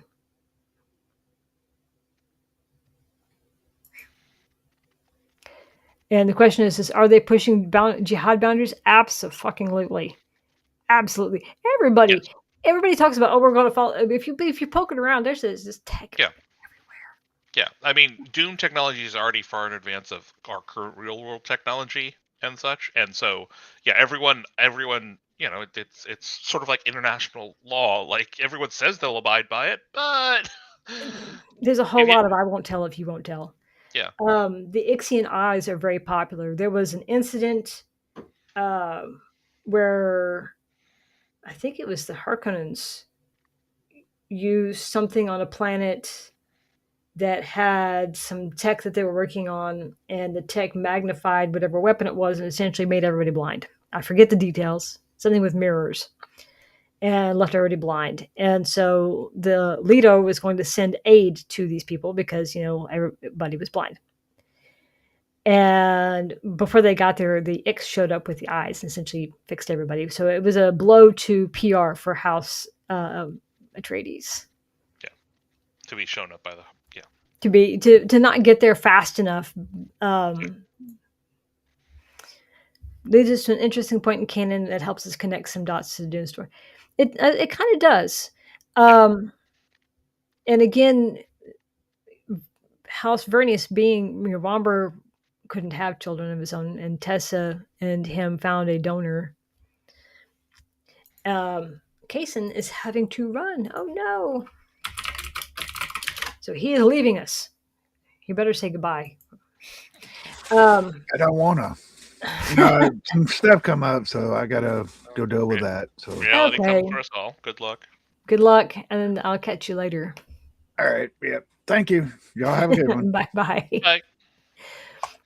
But the whole Vernius thing, I think, is a clue into who we are. Yeah. And it's mentioned at the end of chapter 2. There's an incident that happens that I think I'm speculation. Of course, we see in the second trial of Aquil that Shaitan loves wasted effort. Beware the distraction. So, Yeah. There's some very good threads out there about people who have dug in, and of course, full of spoilers about who they, who the main character is their origins and such. So yeah, there's plenty of it out there that ties into all this, but it'll be interesting to see where it all goes. Yeah, especially since we don't have proof that the sleeper is dead. He went underneath. Yeah. Well, he went underneath Carthag and was not seen after that. Because my first supposition, like myself, because I don't know anything about the outside media, my first supposition was that we're obviously a Gola of the sleeper, But then there's been enough other stuff happening that I don't think that's true anymore. And then I've seen the theories, and I'm like that seems like I don't believe we are the Kwisatz Haderach, and I don't think Agent X is either. I think that Stilgar likes to bring home lost puppies and he wants them desperately to believe that he's found the one. Oh yeah, well, he's Qui-Gon Jinn on steroids. Is this the one? Is this the one? Yeah. This one's the chosen one. Yeah. Well, also I think something that occurred to me is that in the books, giving a doomed House Atreides is a trap so the Harkonnen can kill them because House Atreides is managing to train soldiers to match the Sardaukar, Yeah, and so this allows the Emperor to get rid of his rival because Leto's also very popular yeah, for being a quote unquote nice guy or whatever. But um, when Leto goes to Dune, Thufir Hawat has figured out that the reason the Sardaukar are so badass is that they come from the Emperor's prison planet, which is basically Dune light. And yeah, so Thufir's like, okay, the Fremen must be awesome. And that's why they want their desert power. That's why they go out there. That's why they try to make allies with the Fremen. And as you can see, obviously, that's all true. So the realization that Seleucus Secundus is where the Sardaukar come from is not like hard to figure out if you're. I mean, one Mentat working for one house figured it out. So my theory has been the Ixians are trying to have their control the Quetzalcoatl Haderach so they can command the Fremen to work for them. yeah. That's plausible. I mean, we know again from the trials the not only did they have the poison drug on Rosek, they started the breeding program there as well, but not to find the chosen Yeah, one, but to breed a people that could survive. Um, Kralazak. The idea is yeah, that we have to make a stronger people. Beware the kindly God. Everything is yeah, to hone us, and part of that is to make sure that they're a hard people. yeah, If you weren't physically capable of going out and taking care of yourself, you just got left behind. yeah, The desert's over there. Walk out into it. We're not going to waste the resources on you. So they had their yeah, own breeding program. So it yeah. makes sense that the Talaxu having access to face dancers had a clue of what the Bene Gesserit program was, because that wasn't like public knowledge. It wasn't Sorry, like you're yes, practicing Calaxer. eugenics to take over the universe. Yeah. Yeah, and also like of the two factions that wield sort of quote unquote forbidden power, the Talaxu would probably have better inroads to figuring out the Bene Gesserit secret breeding program than the Ixians, who don't care that much about biological stuff. Yeah. Leto had this wild idea of alignment of hearts and minds wins people over better than brute force. Now, don't get me wrong, Leto was not a good person. Not in the same way. They weren't heroes. They're just less bad than the Harkonnens. But yeah, they wanted to, and this comes up in the game. If you listen again to the Harvester Radio, the face off, the 2 points, the Harkonnen and the Atreides guys talking about trying to win over the Spice Guild, because they need the Spice Guild to help them get the spice. And so what the Atreides are doing is they're working with the Dunemen individually. We're supporting the individual worker to be better, be empowered, versus the Yeah, Harkonnens, which are giving incentive pay to the overseers to distribute as they see fit.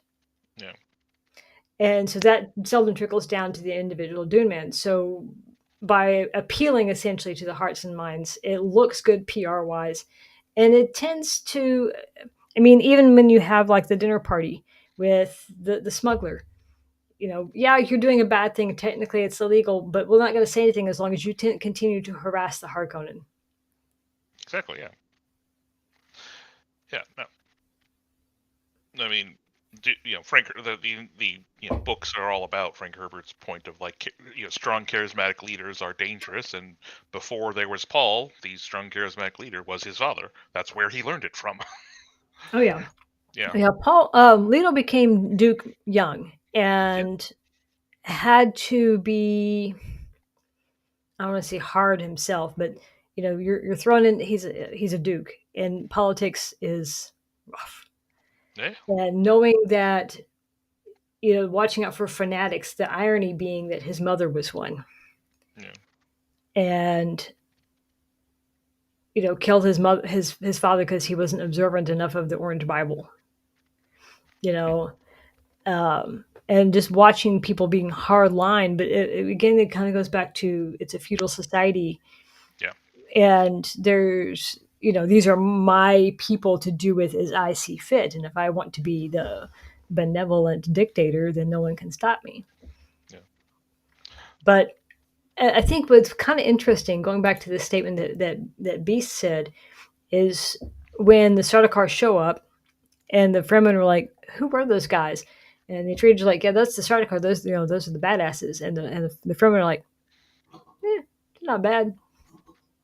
Yeah, you know. yeah. The quote in the book from when the Fremen casually throw off that they've captured a Sardaukar, and Thurfer's the one hearing it, and he's like, "No one has ever managed to capture a Sardaukar. How did you do that?" And they throw it off. It's like, "Oh yeah, no, they were the best fighters we saw out there." Yeah, You know. Yeah. it was a fun little scrap.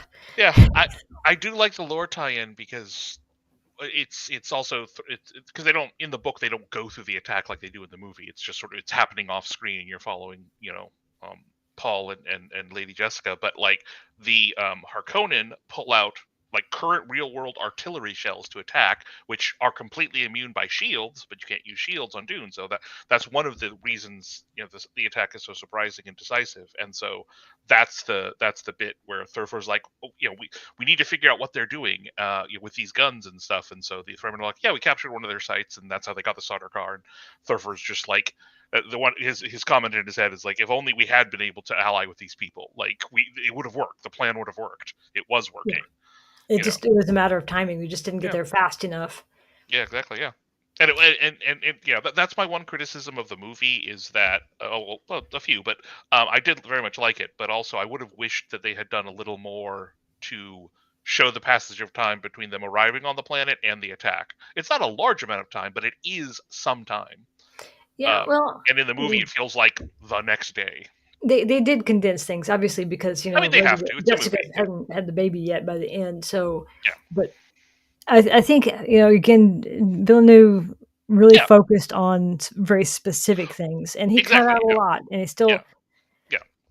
Yeah, having a criticism is not me going, Oh, yeah. it's bad. It's just that there are definitely negatives about it that I'm like, those are negatives, and I wish it was different. And apparently the dinner scene was filmed, as I understand it. And they cut it, and that would have been an interesting one to show because it would have shown the political danger that Paul was in. Yeah. And Paul Yeah. Paul was always set to be he was always set aside as different. He never had kids his own age to play with. Yeah. And he was always, talk about last week, Jessica was not a good Bene Gesserit. We saw in the book, she's kind of flighty and kind of not, she's very anxious about hovering over Paul all the time. And because she thinks she can turn him into the Quetzalcoatl, so that's why she had Thurfer training him, and she was a training helicopter him. mom. Yeah. Oh yeah. She's a helicopter mom, and so the idea too, she wasn't trained to be a truth sayer beforehand. She was a concubine. Yeah. Her job was grow a baby. Yeah. She was not expected. When you look at the Reverend Mothers, those are all postmenopausal women for a reason. Yeah. So that would not have been part of her training outside of, eventually these things can happen, and taking the truth speaker, truth serum, things like that can change things, but she would not have been trained in those things, hence her getting sideswiped by the water of life. But yeah, she was not her job wasn't to be, and I think there's a misconception that the Bene Gesserit are some kind of all-powerful, all-knowing, they just want people to think that they are. Well, not even that. Like the popular view on them in the book is that they're just like, that's where you send your daughters for finishing school, and they're really good advisors, etc., etc., etc. But all the machinations behind the scene, maybe the highest levels of the Imperium are aware, but to most everyone, they're just the best finishing school for noble women. Yeah. So you teach them poise, you teach them confidence, you teach them politics so they can be good advisors. Yeah. And the ones that we're not going to be read off, we're turned into, we're going to make them advisors. Yeah. We're going to make them important. And so they have truth sayers, which is of value in a world without machines. So it was not on the surface a bad thing. It's just that, like everything else in Dune, kind of that undercurrent of there's something rotten in the state of Denmark here. Oh yeah. To its core. Yeah. To its core. It's built on rot and violence and lies and deceit and incest and just all these kind of things. Can you imagine being Leto? Okay, We know that the Harkonnens had attempted to assassinate you in your own home because through UA. We know that Fayed is violent. He's a sociopath. But here, I'm going to totally give up my daughter and let her just be a Yeah. breeding mule for that. Yeah.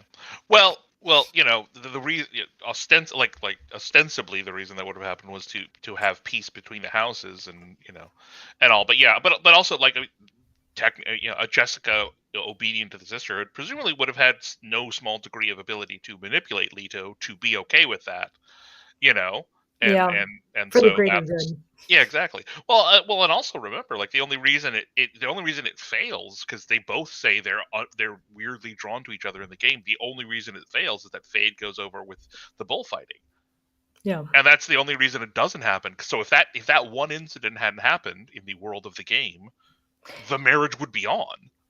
And the funny thing is, though, it was just a matter of time before he did something, though. I mean, it Of wasn't. course, yeah, definitely, yeah. But It, but it would have been but too late. They'd have been stuck together, but exactly, he like he's wasn't. very clear that once they're married, he's gonna totally dominate her.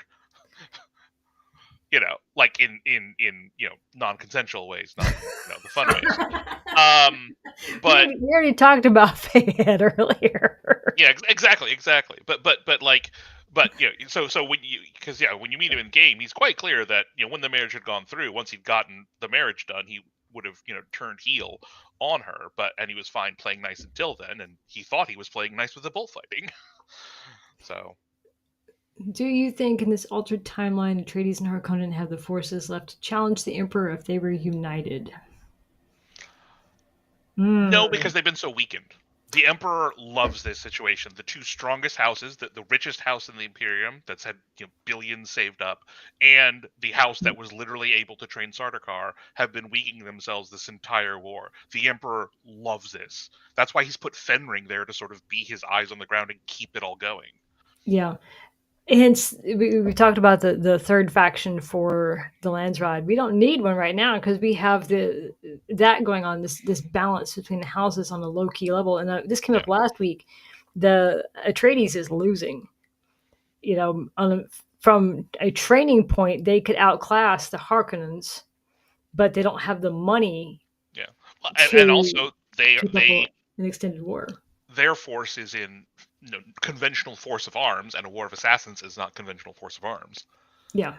And so they've had to adapt and everything, and we don't hear a lot about it, but I don't imagine the Harkonnens are doing well either, because uh, they presumably have monetary resources, but it hasn't let them win decisively, so they're probably So not rolling in success either.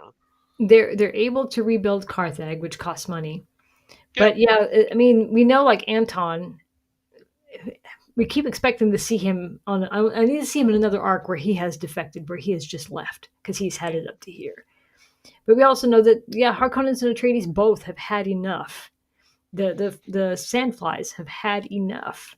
yeah. So they're bleeding people. They're bleeding ideology. No one in their lifetime had expected this kind of Cold War grind that Yeah. Arrakis does. Yeah, exactly. Well, again, in the books, it went off without a hitch. They were, and the only thing that stops them is Paul, fleeing and all that stuff. But this is to make to make the game work. They did this, balance thing, which I think was a great idea. Yeah, I'm In curious to terms see of how this plays creating out a because, story. Yeah. like Servina is saying, gameplay, we do need something more to balance. And we're in this weird At this situation point, yeah, because people are allowed to play what they want, yeah, yeah, but it's severely yeah, whacking the Landsred board. And someone yeah, was asking about, they told me once if I was to take my group to a private world, they would totally come play with me. And I'm like, a problem with the private world is no one's going to win the Landsred. No one's ever going to get that bonus because there's not enough people. We can't. We are a group of what, 6 or yeah, 7. We can't yeah. run enough A to rock the completely board private, down. yeah. Yeah, a completely private world will not have like if it's a private world that pulls in a bunch of people, yeah, but like if you have a private server for a handful of people, the Landsride mechanics will never be. I mean, Yeah, yeah, it's. But there does need to be something. I don't know what it would be though, because again, you can't make people play another side. I yeah, mean, there was the bonus. So if you were losing, you got a buff to your points. Yeah. But there needs to be, Yeah. if you've got such a huge disparate number of people, you can only buff. We Yeah. had before Christmas, we had our world grew around Christmas time. A bunch of people got the game, I guess, for Christmas and started playing. And there were very few Harkonnen groups on our world. Yeah. And even with when they would lose 4 or 5 weeks in a row, they could not. And Yeah. we've seen we're not like hardcore players. Yeah. They could not get the points to take a board until Christmas, and some people came into balances. Yeah. Yeah. It's exactly. Yeah. The most floated ideas out there is that, um, I like your point that one, the smugglers would be a third faction because they're interested in the status quo, so they'd be interested in keeping the two houses approximately equal, and they wouldn't be joinable, but they would be able to like do things that would help keep things equal and all as a way Yeah, to balance it. But all of that requires a lot of engagement in the Landsrad by people, which is what yeah, this current PVE patch has done. But they want to work on PvP next because any system that helps with the Landsrad to that degree, they're going to have sort of PvP at least in a stable state for a while before they put that in. So I think that third faction is waiting until after the PvP changes. probably. And Keratin, it's wild to me in that we are third on the board. Excuse me, because we aren't grindy. But I say we aren't grindy. Mila is grindy. Mila is eating the board for breakfast, lunch, and dinner. Yeah, And yeah, that's the yeah, only reason we are. yeah, yeah. Mila's Yeah, amazing. she's bopping on along. Yeah, yeah. She, It's again, I don't think that the third balance faction will be one that we can play because it needs to be something that the yeah, system can bump outside of us and yeah, outside of our numbers. yeah, yeah. No, And that makes sense. When they said third faction and all the pre-game stuff, I was like, oh, a third playable faction. Okay, well, I'll play this faction and then skip over this one so I can betray and go to this third faction if I want to.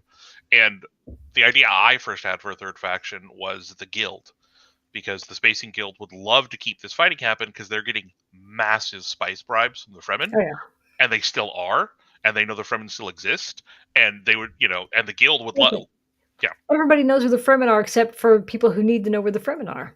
yeah. Well, also, well, the whole wiping out the Fremen, like, undoubtedly, people in the know it's not true at this point. But again, it's the popular story. It's the we all agree to the precepts of the of the Butlerian Jihad. It's like Yeah, there's a popular story and then all that. But it's also because the Fremen have just retreated and are hiding, which also is a weird side effect of the fact that they can't be in the game because of the movie. So like in terms of figuring out a way to narratively do it, I have to have props to Funcom for being like, wait, we're making a Dune game and we can't have the Fremen in it, and then they come up with a plot that actually works for that and works for their sort of PvP goal. Like, I don't know how that storyline came up, but when I heard that, I was like, that is a great sort of kung fu of everything to sort of address all this. so Rena reminded us that Joel had said at launch Yes. there would be this potential. Now, we met with some of the devs, some of the creators met with some of the devs a couple of weeks ago, and this question was asked about betrayal because some people, because of the Landsrod board being all wonky doodle, Yeah. about betraying more than once, and they did say that they were looking at making a way to make it work in lore, which is really difficult because they have to balance. Remember, they aren't the only ones they're not the ones that own the IP, so they are beholden some to Legendary about how they represent things. Yeah. And also, Especially I with the mean, third Joel's movie coming a out. big Dune nerd, so I mean, he's going to want to hold a certain line, but we have to look at gameplay too. Yeah. Yeah. The third movie is going to be presumably Dune Messiah and a chunk of Children of Dune because they've already acknowledged it's going to be a mix. And so that's got to have some constraints on Funcom at this point. Yeah. And having the third faction be the smugglers works because it's not something the movies are going to deal with. They I don't even know how much they the only time smugglers come up is that's where Gurney goes, Yeah. until Paul gets him back, and then smugglers are irrelevant at that point. So the Yeah. smugglers are a very safe faction to focus on and build up. Whereas like my idea about the guild, they're not going to want to let the game touch the guild. one of these books up here, Yeah. The Waters of Canley, is where Gurney went between the time that Arakeen fell and the time he finds Paul. Yeah. And he's running around with smugglers. Yeah. Exactly. Yeah. And And so but they, other they than do play a part. yeah, exactly. But they played a role that I could see Funcom being fine with. Sorry, that Legendary would be fine with Funcom developing the smugglers of the third faction because they're such a non-presence in all the books. Quite frankly, they're mentioned as a thing, but they're not consequential. And so I could see the smuggler faction being something Legendary would have no problem Funcom making. Whereas the Spacing Guild, I could see Legendary going, no, the Spacing Guild's us. If there's going to be Spacing Guild stuff, it's going to be us. We're gonna do that. Also, I discovered, going back and re-listening to all the Carthag, the 5 Days of Carthag Yeah. stuff, I had thought that Winsack was a smuggler stronghold. It is not. It is a Dune man. It's Okay. it's it's the Spice faction. It's the Spice Harvesters. It's where the Dune men lived. Yeah. And it was mentioned in that, again, that face-off thing with the Atreides and Harkonnen. That's where they were meeting. And there was a big, it's also mentioned in the 5 Days at Carthag. They were reenacting the Battle of Winsack, Mm. where supposedly the Harkonnens blew it up. Harkonnens have a bad habit of blowing shit up. It's a great cover.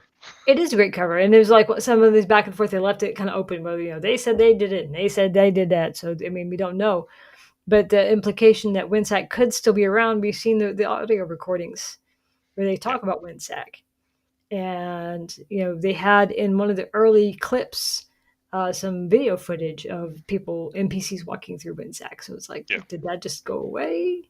Yeah. Well, again, like after all the people got fired and all that, had to really crimp everything, and Yeah, that they might, put a and damper then on things. and then all the stuff they did for Chapter 3 when they weren't planning on it. The amount of stuff that has to have been pushed back is, Yeah, is to be a little punny, legendary. So yeah, I think hopefully we'll get it at some point. they put out a roadmap, and I think, Yeah. they're obligated on season pass to make sure that the DLCs drop when they're scheduled. Yeah. But we don't know what's in the next DLC. We don't know what the next. People on Reddit are like, the DLC is the next expansion. It's like, they said it's the first expansion. I'm like, what did we just get? Yeah. I will say, Um, before Chapter 3, I did hear an interview with Joel talking about the basic story ideas per chapter. And that was where he said Chapter 3 is a lot of like sort of board moving pieces, but then a lot of stuff happens. I think he mentioned Chapter 4, and then Chapter 5 is, if I'm remembering correctly, so don't quote me on this. I think Chapter 5 is like sort of closing out the big arc that the first chapters have. yeah, the first That's what I book, I remember think, is hearing. what they called it. Yeah. So But I think, just me speculating, that of course. after the required time frame of these things, they might stretch it out instead of every 3 months to every 4 months, which Yeah. gives them a little more wiggle room Yeah. to deal with some of the bugs. Because when you're dropping content Oh really yeah. fast in a team that's smaller than you expected when you planned it, Exactly. Yeah. issues are And going this to is happen. I mean, this is their biggest game, right? This is bigger than Yeah, Conan. So like, it's they're having to deal with that. And another streamer in the lead up for the game, I was watching. I was, I was hoovering up as much content as I could about it. Mentioned that like even back to Anarchy Online, Funcom always tries to do new things that haven't been tried before or seem very complicated. And such, and so that ends up being sort of a bite off more you can chew situation, and plaudits they've for them for always been trying. very ambitious. Yeah, I'll give them that. and I think again that's sort of what this whole PvP Landsrat situation is sort of part of that. Like, Yeah, and trying to figure it out now that it's hit the live environment. It's just like they were like, again, a lot of the pre-interviews were like, oh hey, sync charts are going to be this great thing. People can specialize in exploration and make sync charts of the deep desert and sell them every week. And I even thought I'd do that. And then of course there's an online tool within a week. you yeah. know There's lots of things that they talked about, especially skill wise. There was a early on, the one of the Bennett Desert capstones was a group res. Yeah.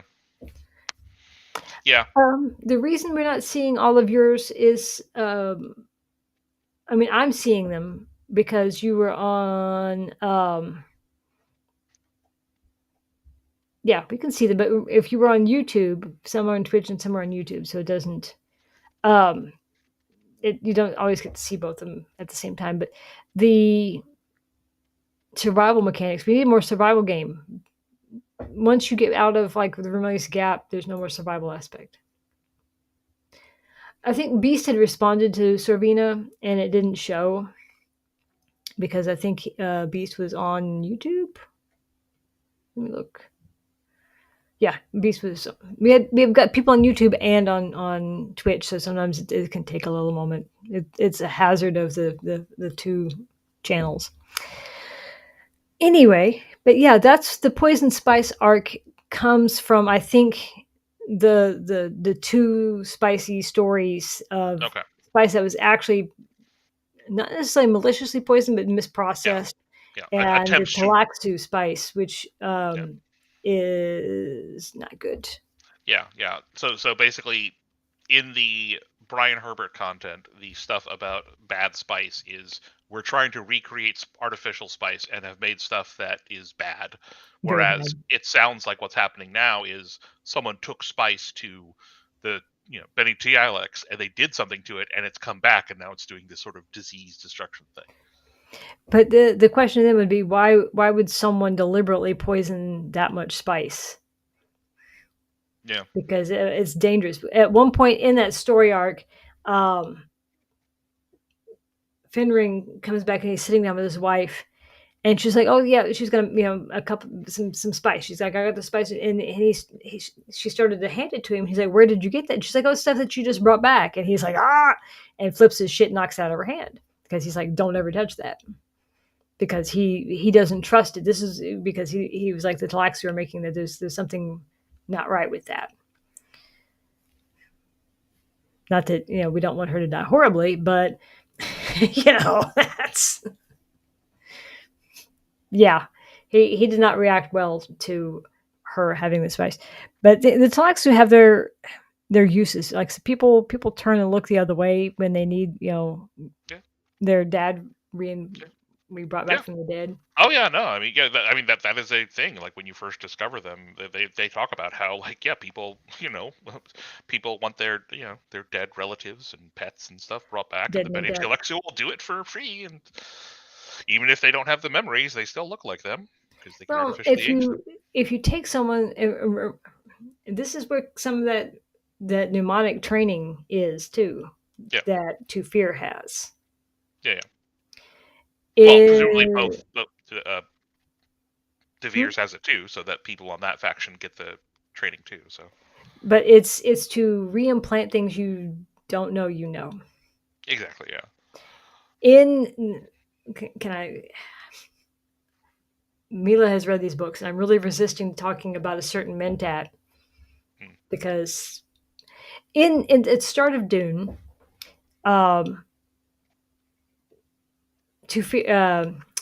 De Vries comes to the Baron and is talking about how great this is going to be. We're setting up uh, this situation that's going to really screw over Atreides, and in the meantime, the Baron's kind of in a cranky mood, and he's thinking about I need to do something horrible to De Vries, and De Vries is like, I'm sure you will, and I'm sure I will be very grateful for whatever attentions you give me, and really really kind of sarcastic.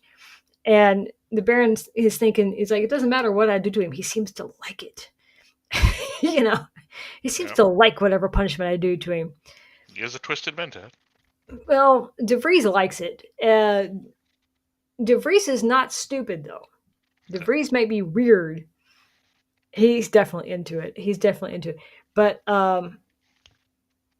due to his misadventures in those books, that's not going to do this. But he ends up on the wrong end of somebody with something very very pointy. Yeah. And he is sent back to the Baron in not ideal condition. And the Baron's like, fuck it, go get to Talaxu and make me a new one. Yeah. So yeah, it's interesting to see, what they can do with these, because so many of these characters just died after the Harkonnens attack Arakeen in the books, and so they get to do all this stuff with them that is literally just sort of free ground for them. And that is another question. Poisoning the spice But the thing is, Talaxu believed their spice was good because they had been taking it. As a group, they believed it was good and right. I don't know after Vernius came back what happened to that spice. Was it all destroyed? Did it end up, because that's been some years ago that all of that would have happened, because Leto, uh, Paul wasn't even born yet until right at the end of that. So that's been 20 years ago. So who would have that spice now, or who would? I mean, I guess the Talaxu could still have the ability, and now they're just mad. That would make sense. Mm. Now they're just mad and wanting vengeance because. But how does it link to finding the Fremen, and who the fuck is the sleeper? Yeah. Indeed. Questions and questions, Yeah. plans and They plans. they gotta have plot for the game. Yeah, we got it. We got it. But yes, that's where I think the in-game spice arc comes from. Was from It would be House Harkonnen and House Corino, the Yeah, and that, and those are like prequels. They lead right up into Dune yeah, and kind of give some more political background into who's who and how people are interconnected um, through marriage and politics and things. How where the Beast Raban got his name, where why Fayed is kind of the way he is. Fayed was created to be a yeah, monster. yeah. Well, Absolutely created to be a monster. So again, the abridged books. I know some people are really against reading any of the Brian Herbert books. They're all right. They're all right. So it's just a different tone. I know I have a hard time switching between in the same story when another author takes over. It can be very difficult. yeah. But yeah, it is what it is. We've been going for a little bit. It's 2 hours. Um, yeah, I think they're. I mean, they're good books. I think that they're just different. Yeah. But I guess we should wrap it up. Yeah, we have been going for over 2 hours. Yep. I try to keep them. I could talk forever. I try to keep them right Oh about yeah. 2 hours. So otherwise, I'll be like Oh dead please. tomorrow. Have you met me? Yeah, no. We could just keep babbling.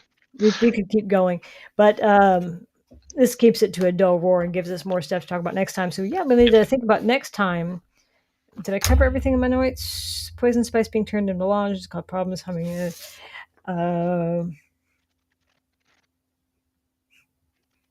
To Fear does say when you finish the Skorda arc, I haven't done it as Harkonnen, so Sorvina might be more knowledgeable about this one. But at the end of the Trades arc, whenever with Skorda, the oh, we'll have to go into that.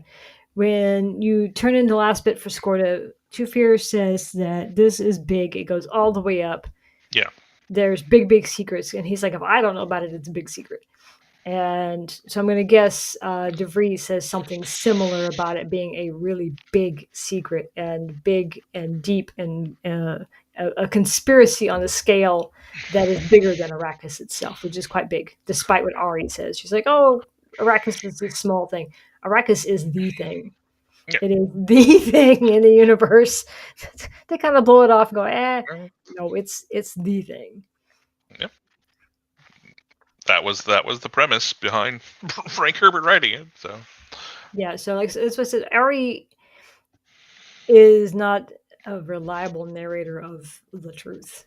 I don't think anybody is giving us all the truth. Like Fenrir lying out his ass to us every time he talks to us.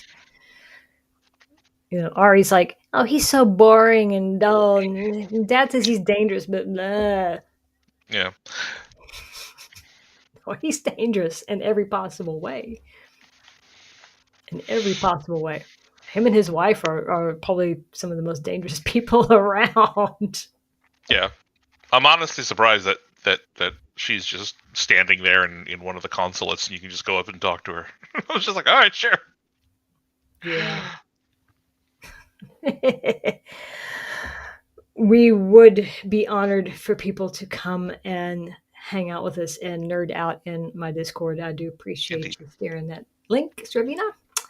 But yeah, we do need to wrap up. And I guess this is the time where we say goodbye and we'll catch everybody out on the sands. If people have stuff that they want to cover next time, like the Al Shad Al Kab, there's a lot of vowels, a lot of consonants in there. My Arabic is a bit rusty. But yeah, we will totally cover some stuff. We could do that. Nice. Sure thing. And I will catch everybody later. Y'all have a good night. And Bye, everyone. bye.